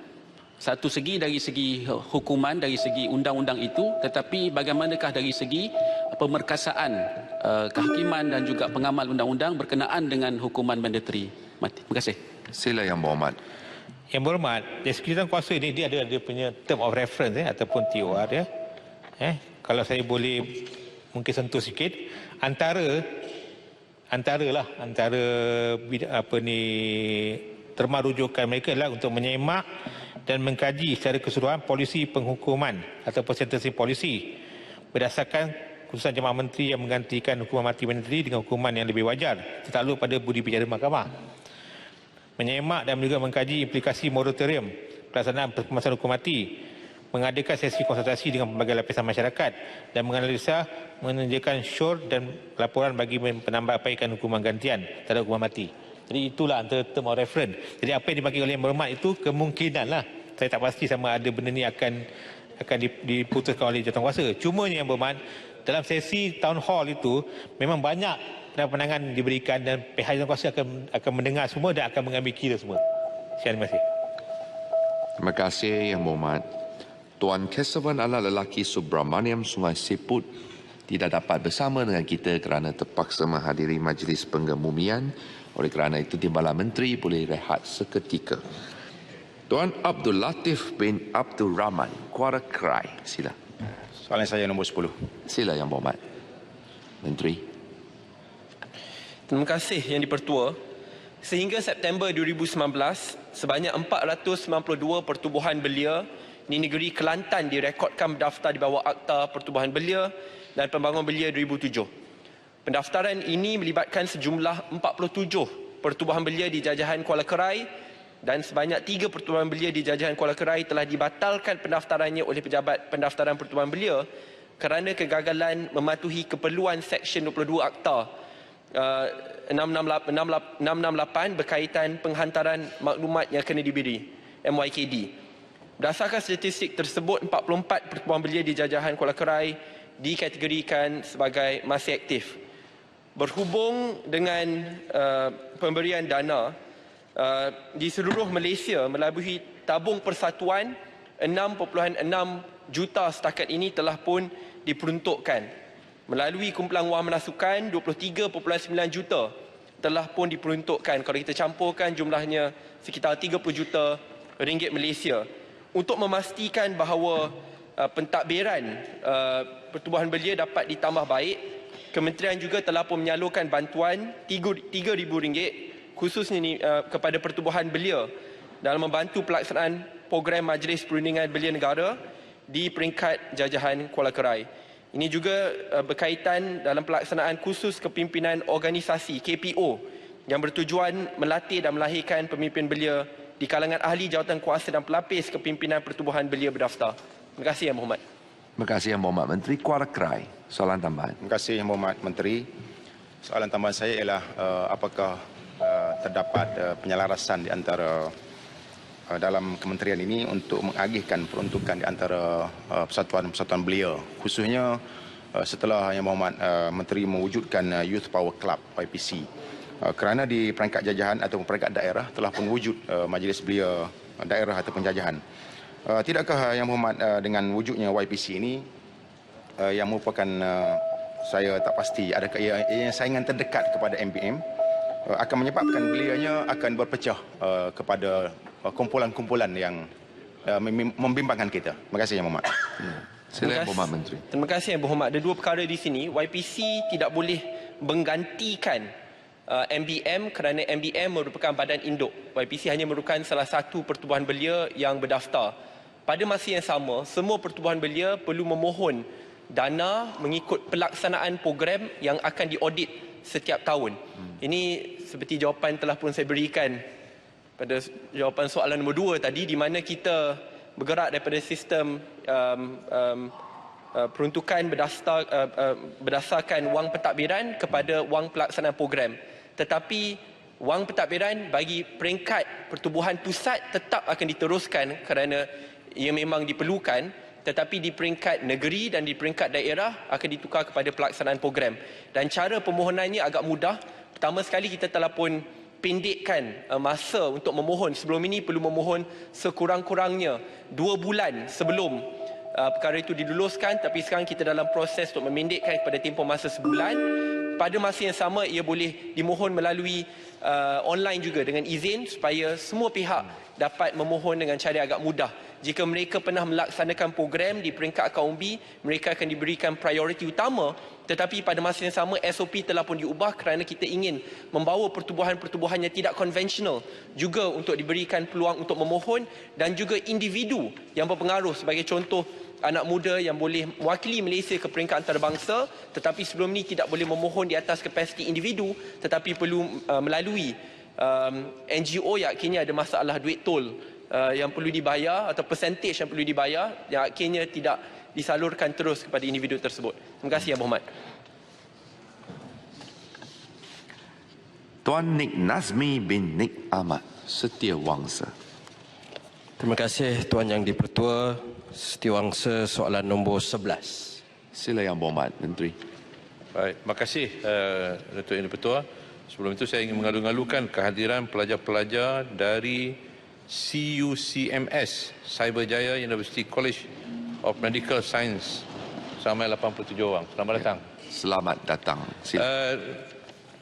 Datuk Yang di-Pertua, untuk pengetahuan Dewan, status program ini masih berterusan sehingga sekarang sejak daripada tahun 2015, dan penyertaan yang diperolehi sehingga sekarang, sehingga 20 September 2019, seramai 458 bakat muda negara yang telah menyertai dan mendapat manfaat menerusi program mobiliti bakat yang dijenamakan semula daripada program yang dimaksudkan oleh soalan Yang Berhormat tadi. Dengan penyertaan dan sokongan lebih daripada 30 kementerian, agensi dan pemain industri negara, dan antaranya ialah MITI, Panasonic, BDO, Maybank Berhad, CIMB, Air Asia, Samdabi, KPMG, UEM, Axiata, Intel, IBM dan banyak lagi. Dan sehingga kini untuk makluman bahawa kita hanya mampu untuk mengendalikan program ini dengan syarikat-syarikat Malaysia yang mempunyai operasi di luar negara. Ini untuk memberikan pendedahan kepada bakat-bakat muda ini tentang pemikiran perniagaan di peringkat global supaya mereka mampu untuk bersaing dan berdaya saing dengan orang yang telah berjaya di peringkat dunia ini. Berkaitan dengan soalan yang B itu, apakah kita akan bersedia meningkatkan program ini? Kita sentiasa terbuka jika terdapat bajet yang mencukupi, kerana sehingga kini kita hanya mampu untuk memberikan sekadar tiket pergi balik kepada mereka dan juga proses untuk mendapatkan visa yang dapat dibantu oleh pihak kerajaan. Dan berbanding dengan apa yang dilakukan oleh Perancis dalam program ini, sejak daripada tahun 2000 lagi, sekarang ini sudah pun ada 70,000 peserta yang terlibat, dengan kerajaan Perancis sendiri menyediakan allowance untuk mereka-mereka yang terlibat. Dan Perancis sekarang ini sudah membuka kepada bakat-bakat bukan sahaja untuk negara Perancis dan syarikat daripada Perancis, tetapi daripada syarikat-syarikat di Europe. Terima kasih. Terima kasih. Setiawangsa, soalan tambahan. Terima kasih Yang Berhormat Timbalan Menteri. Setiawangsa ambil maklum tentang penjelasan tentang kejayaan mobiliti bakat dan juga beberapa kekangan yang kita hadapi untuk mencapai standard VIE International Internship Program Perancis. Cuma adakah kita boleh lihat supaya Setiawangsa inginkan kepastian, memandangkan kita sudah menjenamakan semula program ini. Kalau sebelum ini ia dinamakan My APEC Youth Connect dan My ASEAN Internship. Jadi adakah program mobiliti bakat ini diperluaskan kepada, tidak dihadkan kepada hanya negara APEC dan ASEAN? Sebab Setiawangsa fikir dengan itu negara kita dapat lebih banyak manfaat daripada pendedahan bakat-bakat kita kepada negara-negara yang lebih luas. Sila Yang Berhormat. Baik, terima kasih Yang Berhormat Setiawangsa. Satu cadangan yang sangat baik yang dikemukakan supaya kita dapat memperluaskan, dan memang insya-Allah Talent Corp sentiasa terbuka dengan pendapat-pendapat dan pandangan-pandangan daripada ahli yang berhormat, dan kita sentiasa akan update daripada masa ke semasa untuk memastikan talent kita ini, bakat-bakat yang ada dalam negara kita ini akan mendapat pendedahan yang lebih luas insya-Allah. Parik, sila. Soalan tambahan. Terima kasih Tuan Ketua. Saya nak tanya kepada Menteri, apakah penanda aras yang diletakkan bagi memastikan program ini menyumbang kepada pengurangan pengangguran dalam kalangan belia, dan bagaimana program ini dapat memberi manfaat dua hala kepada pemain industri tempatan atau lebih ke arah penyertaan syarikat antarabangsa semata-mata, dan apakah pulangan yang akan diperolehi oleh negara kita? Terima kasih. Sila Yang Berhormat. Baik, terima kasih kepada Yang Berhormat. Kita dapat pertama sekali ialah berkaitan dengan kebaikan ataupun manfaat pelaksanaan program ini ialah meningkatkan kebolehpasaran graduan tempatan dengan nilai tambah selaras dengan keperluan tenaga bakat global. Ini antara yang perlu kita, yang boleh kita lakukan. Dan yang keduanya adalah melaksanakan program Structured Internship Program SIP yang diterajui oleh Talent Corp dengan kerjasama Kementerian Pendidikan, dan di bawah SIP ini graduan akan mendapat pendedahan awal kepada dunia pekerjaan sebelum menamatkan pengajian supaya mereka lebih berdaya saing dan memiliki kemahiran yang memenuhi keperluan industri. Dan sehingga kini selama 76,000 belia di kalangan pelajar universiti dan pelatih Tibet telah menerima manfaat daripada program ini selepas kita mempertingkatkan lagi program-program ini. Yang Berhormat Speaker, boleh saya tanya satu lagi? Kuala Kangsar, sila. Terima kasih Yang Berhormat Speaker.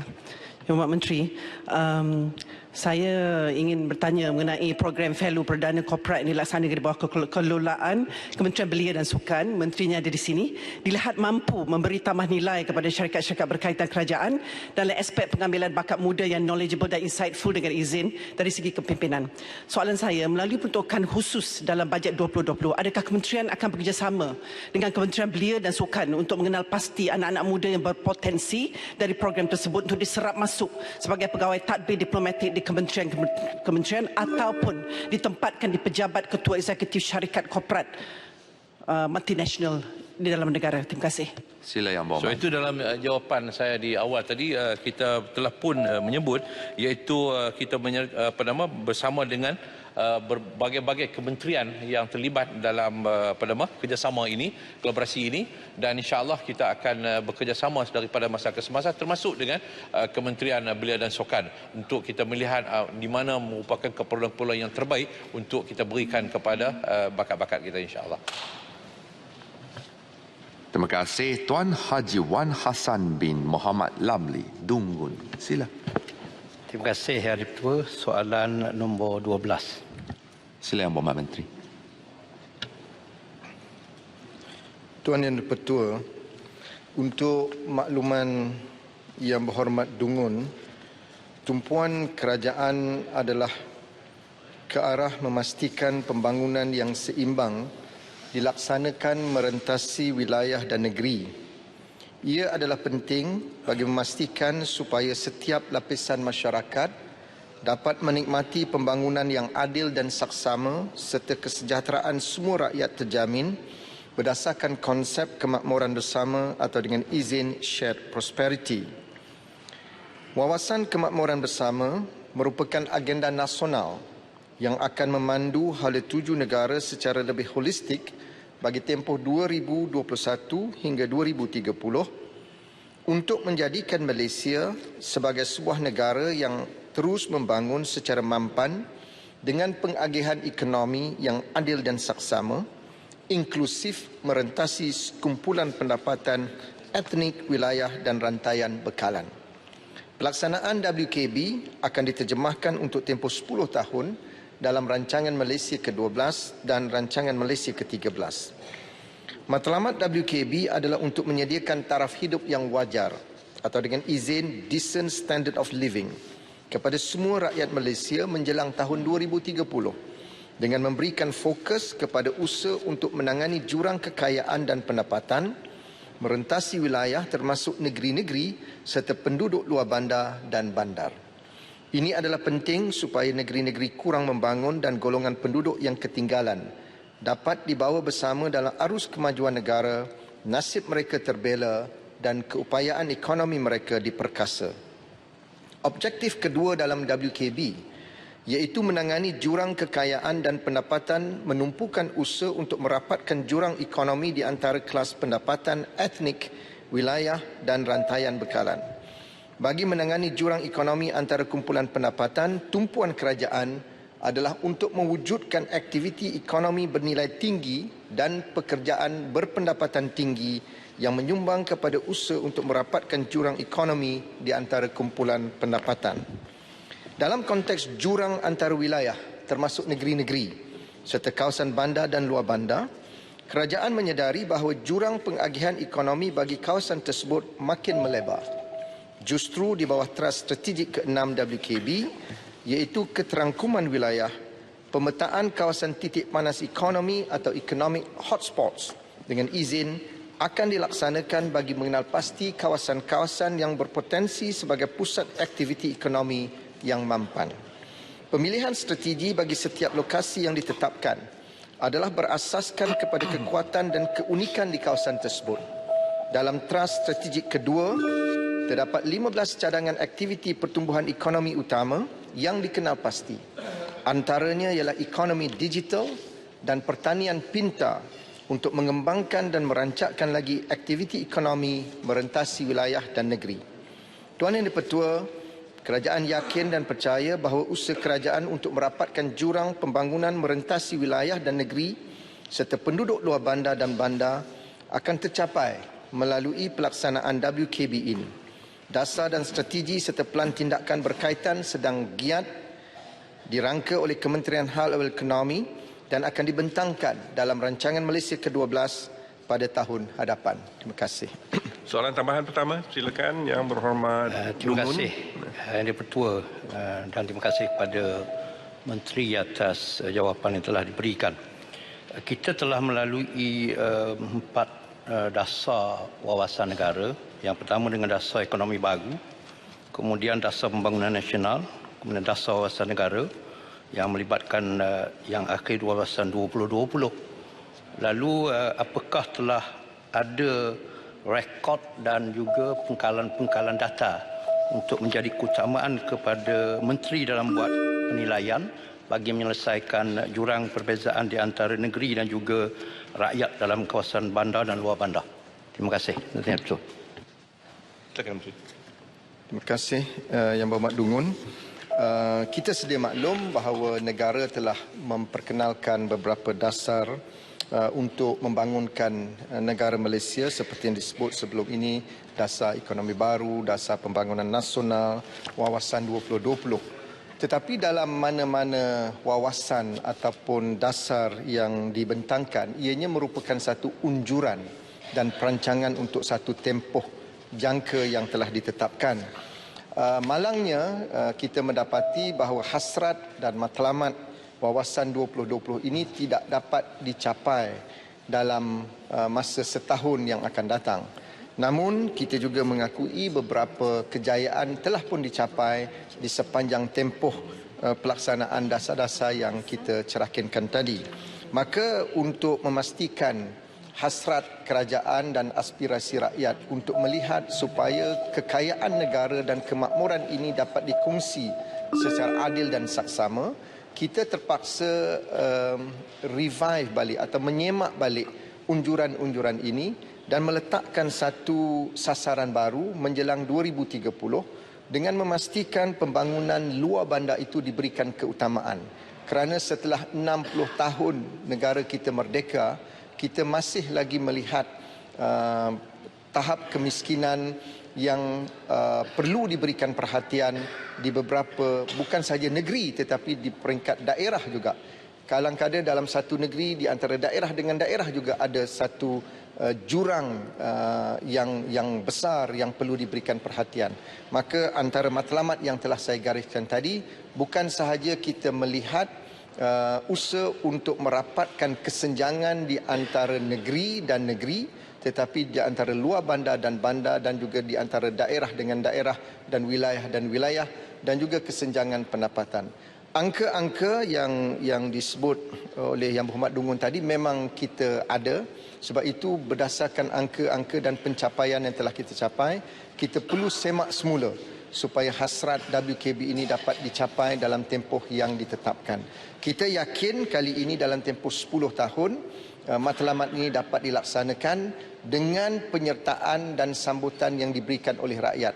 Seperti yang disebut oleh Yang Amat Berhormat Perdana Menteri, tidak ada maknanya kita menawarkan satu dasar yang baik sekiranya tidak mendapat penyertaan daripada semua pemegang taruh dalam negara, termasuk rakyat dan juga masyarakat perniagaan. Jadi saya berharap dasar ini dapat dilaksanakan dengan segera.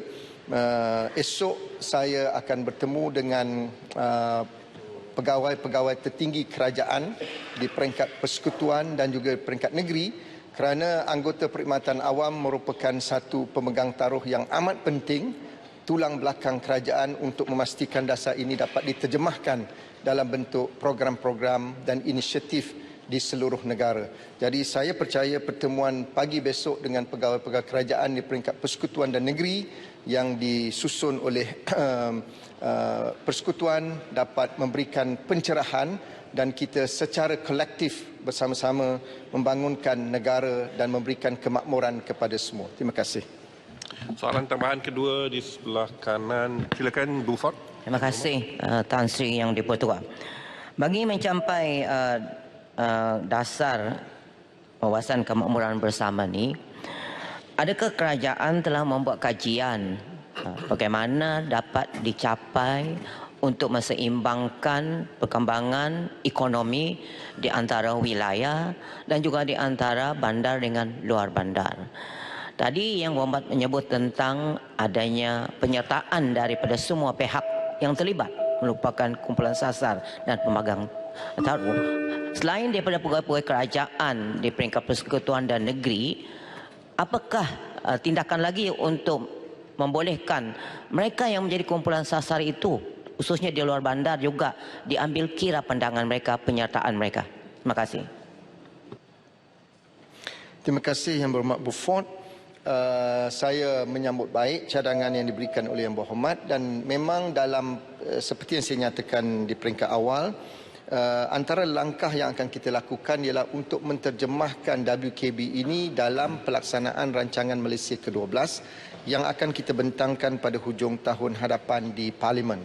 Untuk membentangkan rancangan Malaysia ke-12 ini, kita telah pun memulakan siri libat urus dengan pemegang-pemegang taruh bukan saja di peringkat persekutuan tetapi juga di peringkat negeri termasuk civil societies, masyarakat perniagaan dan juga mereka di kalangan kumpulan minoriti supaya maklum balas ini dapat kita muatkan dalam rancangan Malaysia ke-12 selaras dengan hasrat dan matlamat WKB.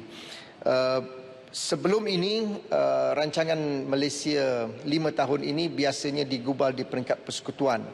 Namun saya mengambil pendirian untuk mengambil maklum daripada peringkat kepimpinan negeri, termasuk negeri-negeri yang bukan di bawah pentadbiran Pakatan Harapan. Kerana saya merasakan kerajaan negeri mempunyai senarai keutamaan mereka untuk dikongsi dengan kerajaan persekutuan supaya pelaksanaan projek-projek dan program ini dapat berjalan dengan lancar dan teratur demi memberikan kesejahteraan kepada rakyat di negeri-negeri yang berkenaan. Terima kasih. Tan Sri. Terima kasih Yang Hormat Menteri. Tan Sri, boleh satu soalan tambahan? Baiklah. Silakan. Terima kasih Yang Hormat Tan Sri. Yang Hormat Menteri, apakah halangan-halangan tertentu yang kementerian dapati untuk kerajaan melaksanakan supaya program-program yang nak merapatkan jurang kemiskinan ini dapat dicapai, dan apakah projek yang besar yang telah dikenalpasti yang memberikan impak yang besar kepada rakyat bagi rakyat mempunyai peluang pekerjaan yang lebih banyak di dalam negara kita. Terima kasih Yang Hormat Tan Sri.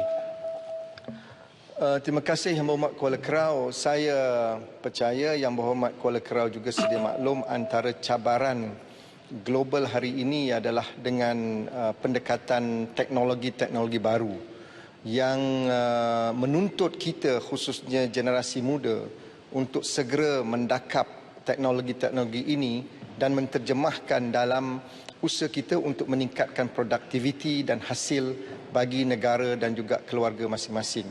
Sekiranya kita masih lagi mengambil pendekatan lama untuk menggunakan cara-cara tradisional, kita akan ketinggalan jauh di dalam persaingan di peringkat rantau dan juga peringkat global.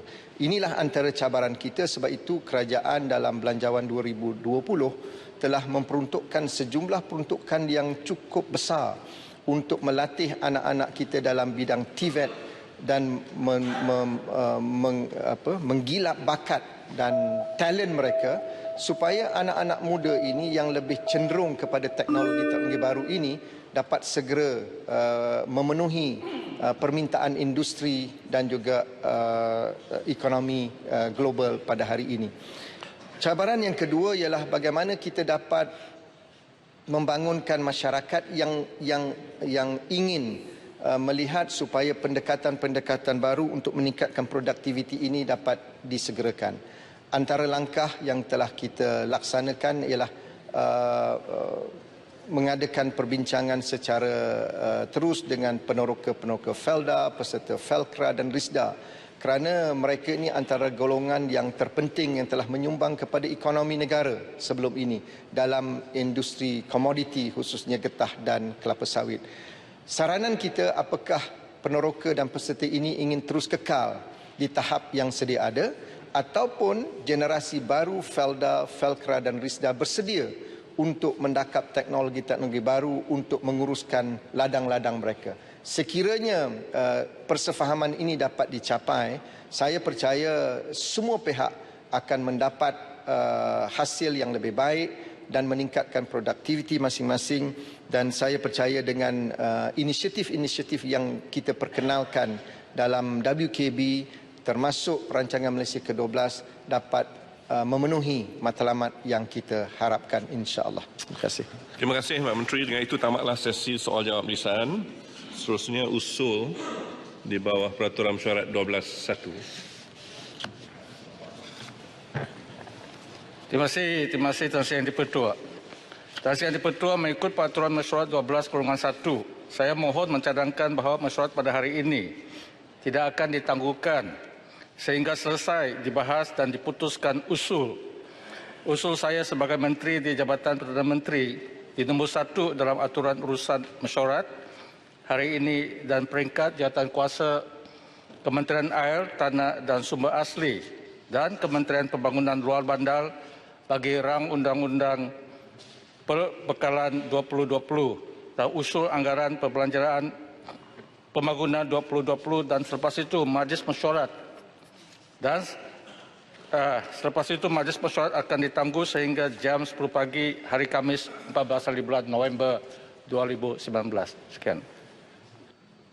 Menyokong. Menyokong. Ahli yang berhormat, sekarang saya kemukakan masalah kepada majlis untuk diputuskan. Masalahnya ialah usul seperti yang dikemukakan tadi hendaklah disetujukan. Ahli-ahli yang setuju kata bersetuju. Yang tidak kata tidak. Tidak ada. Lebih suara bersetuju usul disetujukan. Terusnya usul. Aturan urusan mesyuarat dan usul-usul. Yang berhormat Menteri di Jabatan Perdana Menteri akan mencadangkan usul di bawah Peraturan Mesyuarat 27/3 Peraturan-Peraturan Majlis Mesyuarat Dewan Rakyat. Silakan Pak Menteri. Terima kasih Tuan Sri Yang Dipertua. Tuan Sri Yang Dipertua, saya mohon mencadangkan bahawa majlis ini mengambil ketetapan bahawa jawatankuasa pilihan khas menimbang rang undang-undang melalui ketetapan yang dibuat oleh majlis pada hari ini, iaitu hari Isnin 7 Oktober 2019, hendaklah meneliti rang undang-undang Suruhanjaya Bebas Aduan Salah Laku Polis 2019 dan membentangkan suatu pengata yang mengandungi cadangan penambahbaikan kepada rang undang-undang tersebut kepada Dewan ini tidak lewat daripada 18 hari bulan November tahun ini.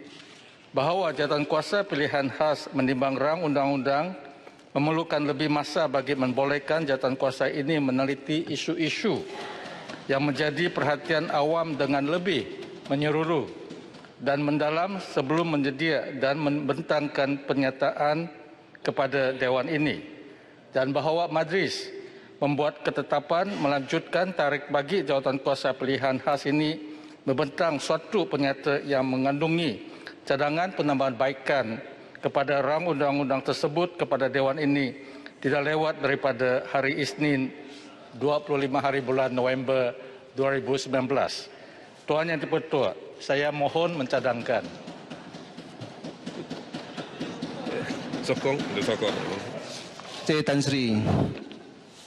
Ya.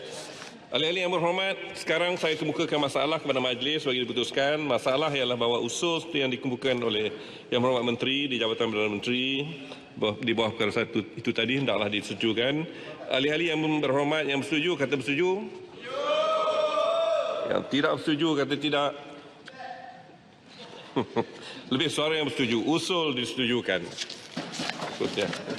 Menyambung semula pertimbangan ke atas rang Undang-Undang Perbekalan 2020 DR 32/2019 dan usul Anggaran Perbelanjaan Pembangunan 2020 dalam jawatankuasa sesebuah majlis. Majlis dalam jawatankuasa.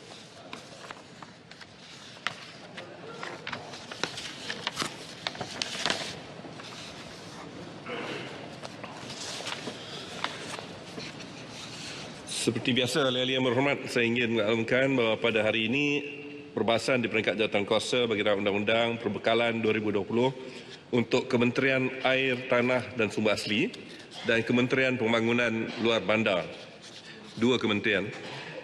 Had tempoh masa perbahasan di peringkat jawatankuasa rang undang-undang Perbekalan 2020 ini dihadkan juga seperti biasa selama 10 minit saja bagi setiap ahli yang berhormat untuk berbahas.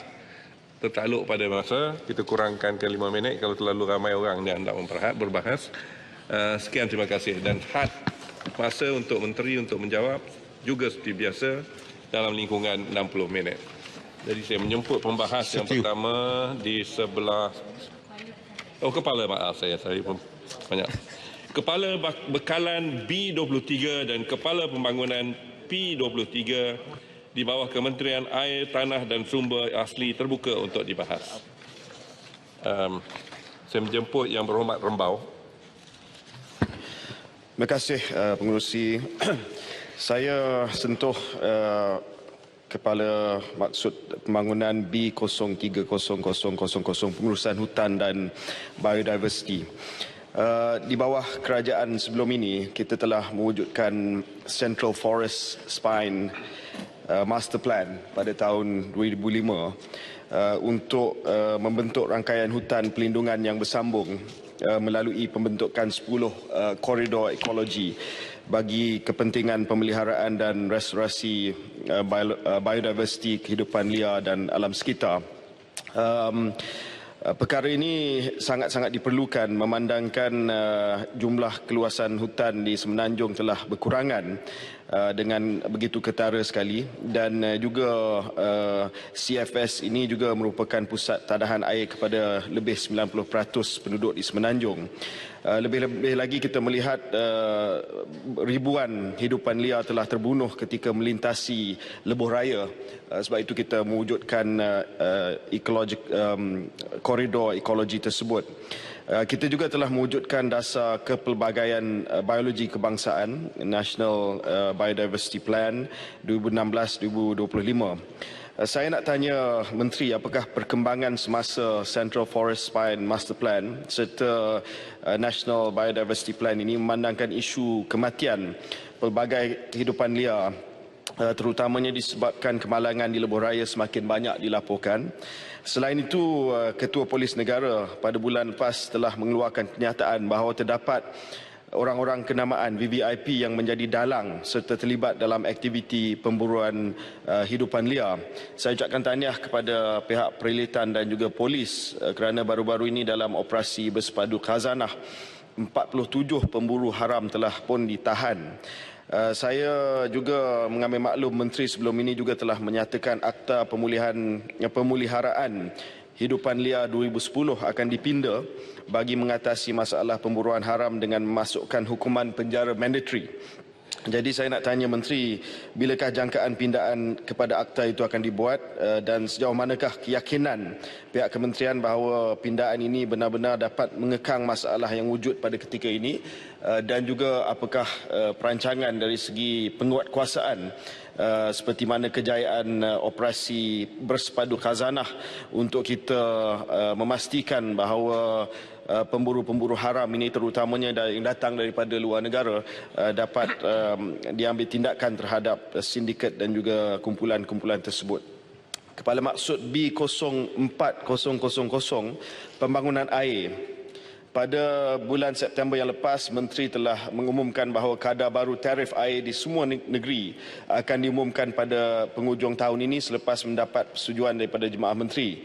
Penetapan kadar baru ini menerusi mekanisme penetapan tarif air TSM, Tariff Setting Mechanism, yang dilaksanakan oleh SPAN melibatkan cadangan kenaikan antara 0.06 sen hingga 0.71 sen bagi setiap 1,000 liter penggunaan.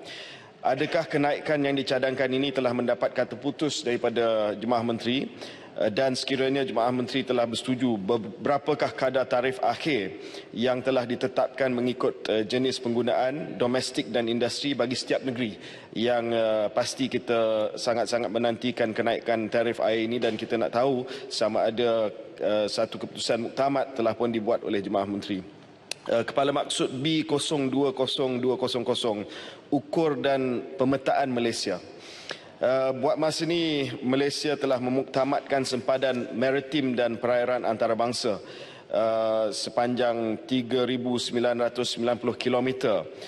Tetapi pengukuran dan pemetaan ini hanya melibatkan sempadan Malaysia bersama negara-negara lain, dan pada masa ini Malaysia masih tidak mempunyai sempadan maritim perairan antara negeri di Malaysia yang muktamad. Ini juga merupakan alasan yang telah digunakan oleh Kerajaan Persekutuan apabila urusan pembayaran royalti minyak bagi beberapa negeri tidak dapat dipenuhi.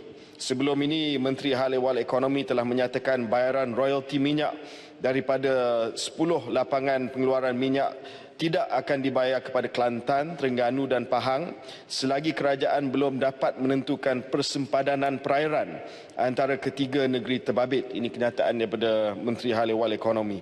Susulan itu, adakah pihak kementerian mempunyai cadangan untuk melaksanakan pemetaan sempadan perairan dalam tempoh terdekat bagi mengatasi isu yang wujud agar perkara berhubung dengan tuntutan royalti ini dapat diselesaikan sepenuhnya.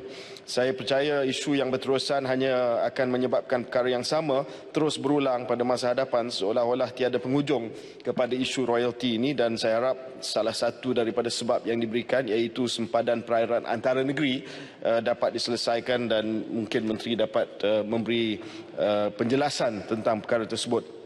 Sempadan antarabangsa darat. Bagi sempadan antarabangsa darat yang mana Malaysia berjiran secara langsung dengan Brunei, Indonesia dan Thailand, sejumlah 74% ataupun 2,431 kilometer daripada keseluruhan 3,257 kilometer panjang daratan telah berjaya dimuktamadkan. Selebihnya iaitu sekitar 826 km melibatkan 9 kawasan masih lagi dalam proses rundingan berikutan terdapat tuntutan wilayah antara negara-negara terbabit. Kerajaan perlu segera memuktamadkan sempadan antarabangsa ini kerana ini melibatkan faktor-faktor keselamatan dan juga isu jurisdiction dengan izin, penguatkuasaan agensi-agensi yang berkaitan termasuklah berkaitan immigration, pencerobohan dan pemantauan aktiviti penyeludupan. Adakah telah diwujudkan garis masa daripada kementerian untuk menyelesaikan tindihan tuntutan antara negara yang terlibat, serta adakah terdapat mana-mana wilayah darat yang memerlukan Malaysia dan juga negara terlibat untuk menyelesaikan tuntutan ini di peringkat mahkamah tetap timbang tara antarabangsa seperti mana yang kita telah bawa beberapa kes wilayah yang bertindih di kawasan lautan dan maritim kita. Terima kasih Menerusi. Terima kasih Yang Berhormat Rembau. Sekarang saya menjemput Yang Berhormat Bandar Kuching. Silakan. Terima kasih Tuan Pengerusi. Saya tidak akan mengambil masa yang lama. Saya cuma ada beberapa perkara. Saya terlebih dulu ingin menyentuh butiran 14500 dan 16700 di mana rancangan Tempatan Air, RTB dan Saliran Bandar. Saya sebenarnya ingin bertanya tentang status projek PSLB di Sungai Sarawak. Saya memang terima kasih kepada kementerian kerana memperuntukkan 150 juta untuk projek mitigasi ini dan melibatkan 9 kawasan di kawasan Bandar Kuching. Namun begitu, saya ingin bertanya sekali lagi tentang timeline yang ada sebab saya diberitahu, saya telah berjumpa dengan pihak DID dan telah diberi satu briefing di mana mereka bercakap pada bulan ini, November 2019, satu proses lantikan perunding akan disiapkan. Jadi saya nak tanya, adakah lantikan tersebut telah dilakukan? Selain itu, kerja-kerja plan and design, kerja ukur, pengambilan balik tanah semua akan dilakukan bermula tahun depan sehingga Mac 2021 dan cuma selepas itu kerja-kerja fizikal dapat dilakukan. Saya nak tanya, bolehkah proses ini dipercepatkan dan apakah langkah-langkah yang boleh diambil oleh kementerian untuk memastikan tiada lagi tundaan ataupun delay? Jangan delay projek ini kerana rakyat Sarawak di kawasan saya telah tunggu projek ini untuk mengatasi masalah flash flood yang kronik termasuk Hospital Umum Sarawak. Kita semua tahu projek PLSB ini tidak dapat menyelesaikan semua masalah flash flood di Bandaraya Kuching dan lebih diperlukan untuk menyiapkan projek RTB seluruh Bandar Kuching. Saya diberitahu masih ada 6 km sungai yang haruslah dilakukan projek tebatan tersebut. Jadi saya berharap mungkin dalam the next Malaysia Plan peruntukan lebih dapat dipertingkatkan untuk merangkumi tempat-tempat seperti Happy Valley, Desa Wira, Sungai Maung Kanan, Sungai Maung Kiri yang akan help untuk kawasan Laksamana Cheng Ho dan juga Iris Garden. Terima kasih. Selain itu, butiran 29000 rancangan bekalan air Sarawak. Saya nampak di sini ada kenaikan sedikit 40 juta melalui pinjaman. Jadi saya nak tanya secara terperinci bagaimana peruntukan ini dapat dilakukan, di mana tempat yang dikenal pasti untuk melakukan projek ini, dan juga bagaimana dinamik kerjasama bersama dengan kerajaan negeri untuk memastikan atau mengenal pasti isu-isu yang haruslah ditangani dan tempat-tempat di mana projek ini harus dilakukan. Sekian, terima kasih. Terima kasih Yang Berhormat Bandar Kuching. Sekarang saya menjemput Yang Berhormat Kubang Krian. Bismillahirrahmanirrahim. Assalamualaikum warahmatullahi wabarakatuh. Terima kasih Tuan Ketua yang Pengerusi yang bagi ruang kepada saya bagi mengambil bahagian dalam perbahasan belanjawan peringkat jawatankuasa Kementerian Air, Tanah dan Sumber Asli. Saya ingin merujuk terus kepada butiran 03.0000 pengurusan hutan dan biodiversity. Tuan Pengerusi, saya ingin mendapatkan penjelasan daripada pihak kementerian berhubung dengan catuan tebang tahunan hutan simpan kekal di Semenanjung Malaysia. Berdasarkan kepada catuan tebangan tersebut, saya mohon pihak kementerian menjelaskan had tebangan yang telah dilakukan oleh negeri-negeri di seluruh Malaysia sepanjang tempoh RMK ke-11, dan ingin mendapatkan penjelasan berhubung dengan negeri-negeri yang telah berjaya mengekalkan persejilan ISO 9001. Dan di sini saya ingin merakamkan penghargaan dan tahniah kepada Kerajaan Kelantan khususnya yang telah pun berjaya mengawal had tebangan hutan sebagaimana yang diperuntukkan. Dan kalau kita lihat dari segi laporan yang kita ada, mendapati Kelantan telah pun berjaya mengawal tebangan hutan tersebut kepada had yang dibenarkan. Dan oleh kerana itu mungkin dapat penjelasan berhubungan dengan keseluruhan negeri-negeri yang telah berjaya mengikuti had piawaian tebangan hutan yang telah ditetapkan. Ya. Yang keduanya ialah butiran 04.0000 pembangunan air. Saya ingin mendapat perincian mengenai statistik setiap negeri yang mengalami masalah margin simpanan bekalan air terawat. Kita dapati bahawa kita mempunyai simpanan air yang besar yang tersebut dalam perbahasan soal semalam, ialah berhubung dengan empangan Kenyir sebagai contoh. Mempunyai sumber air yang sangat banyak dan tidak dimanfaatkan semaksimum mungkin. Saya fikir satu mekanisme yang perlu dilihat atau dicari bagaimana untuk kita memanfaatkan sumber air yang begini besar. Sama ada kita boleh jual ke negara-negara luar, termasuk Singapura dan negara-negara jiran yang lain, ataupun kita manfaatkan air yang begini banyak. Dan juga di waktu yang sama kita dapati isu beberapa buah negeri yang berdepan dengan masalah banjir. Dan saya ingat mungkin mohon sekali lagi pertimbangan pihak kementerian untuk memikir secara serius isu banjir yang berlaku di Kelantan. Ya, banyak kali dalam dewan ini kita telah mengukuhkan cadangan supaya suatu kajian kepentingan untuk disegerakan pembinaan empangan air di Kelantan bagi menakung air khususnya di Sungai Lebih. Dia menjadi, saya fikir kalau ikut kajian dia boleh menyelesaikan hampir separuh daripada isu banjir yang berlaku di Kelantan. Ya. Dan betul saya juga ingin merujuk kepada isu berhubung dengan Kepala 030400 Institut Penyidik Perhutanan Malaysia FRIM.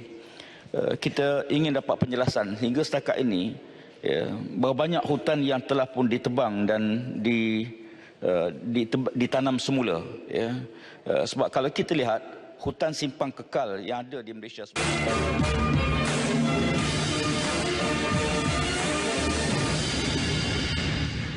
Bertemu kembali. Pertanyaan jawab lisan sehingga soalan yang ke-12 sebentar tadi yang telah dibangkitkan oleh Ahli Parlimen Dungun, Tuan Haji Wan Hassan Mohamad Ramli yang meminta Menteri Hal-Ehwal Ekonomi menyatakan apakah langkah kerajaan dalam merapatkan jurang antara negeri-negeri kaya dan miskin serta pendapatan penduduk di kawasan luar bandar dan bandar seperti mana yang dirangkan di dalam Dasar Kemakmuran Bersama. Dan persoalan ini telah dijawab oleh Menteri sendiri iaitu Datuk Seri Muhammad Azmin Ali.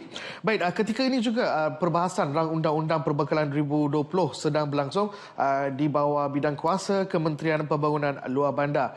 Baik, sebelum waktu pertanyaan-pertanyaan bagi jawab lisan, Timbalan Yang di-Pertua Dewan Rakyat Ngah Komeng mengingatkan semua ahli parlimen supaya menjaga kesihatan masing-masing. Beliau turut meminta ahli Dewan Rakyat supaya berdoa agar Timbalan Menteri Kerja Raya Datuk Muhammad Anwar Mu'taim yang mengalami strok pada 26 Oktober lalu kembali pulih. Datuk Muhammad Anwar ditempatkan di unit Neuro High Dependency Ward HWD Institut Kaji Saraf Tun Abdul Rahman Hospital Kuala Lumpur. Beliau yang juga merupakan Setiausaha Agung Parti Amanah dikejarkan ke hospital selepas mengalami masalah muntah-muntah dan disahkan mengalami pendarahan di dalam kepala pada tarikh berkenaan. Isu kesihatan ahli parlimen terus menjadi perhatian selepas ahli parlimen Nibong Tebal Datuk Mansur Uthman pengsan ketika berbahas pada 21 Oktober lalu.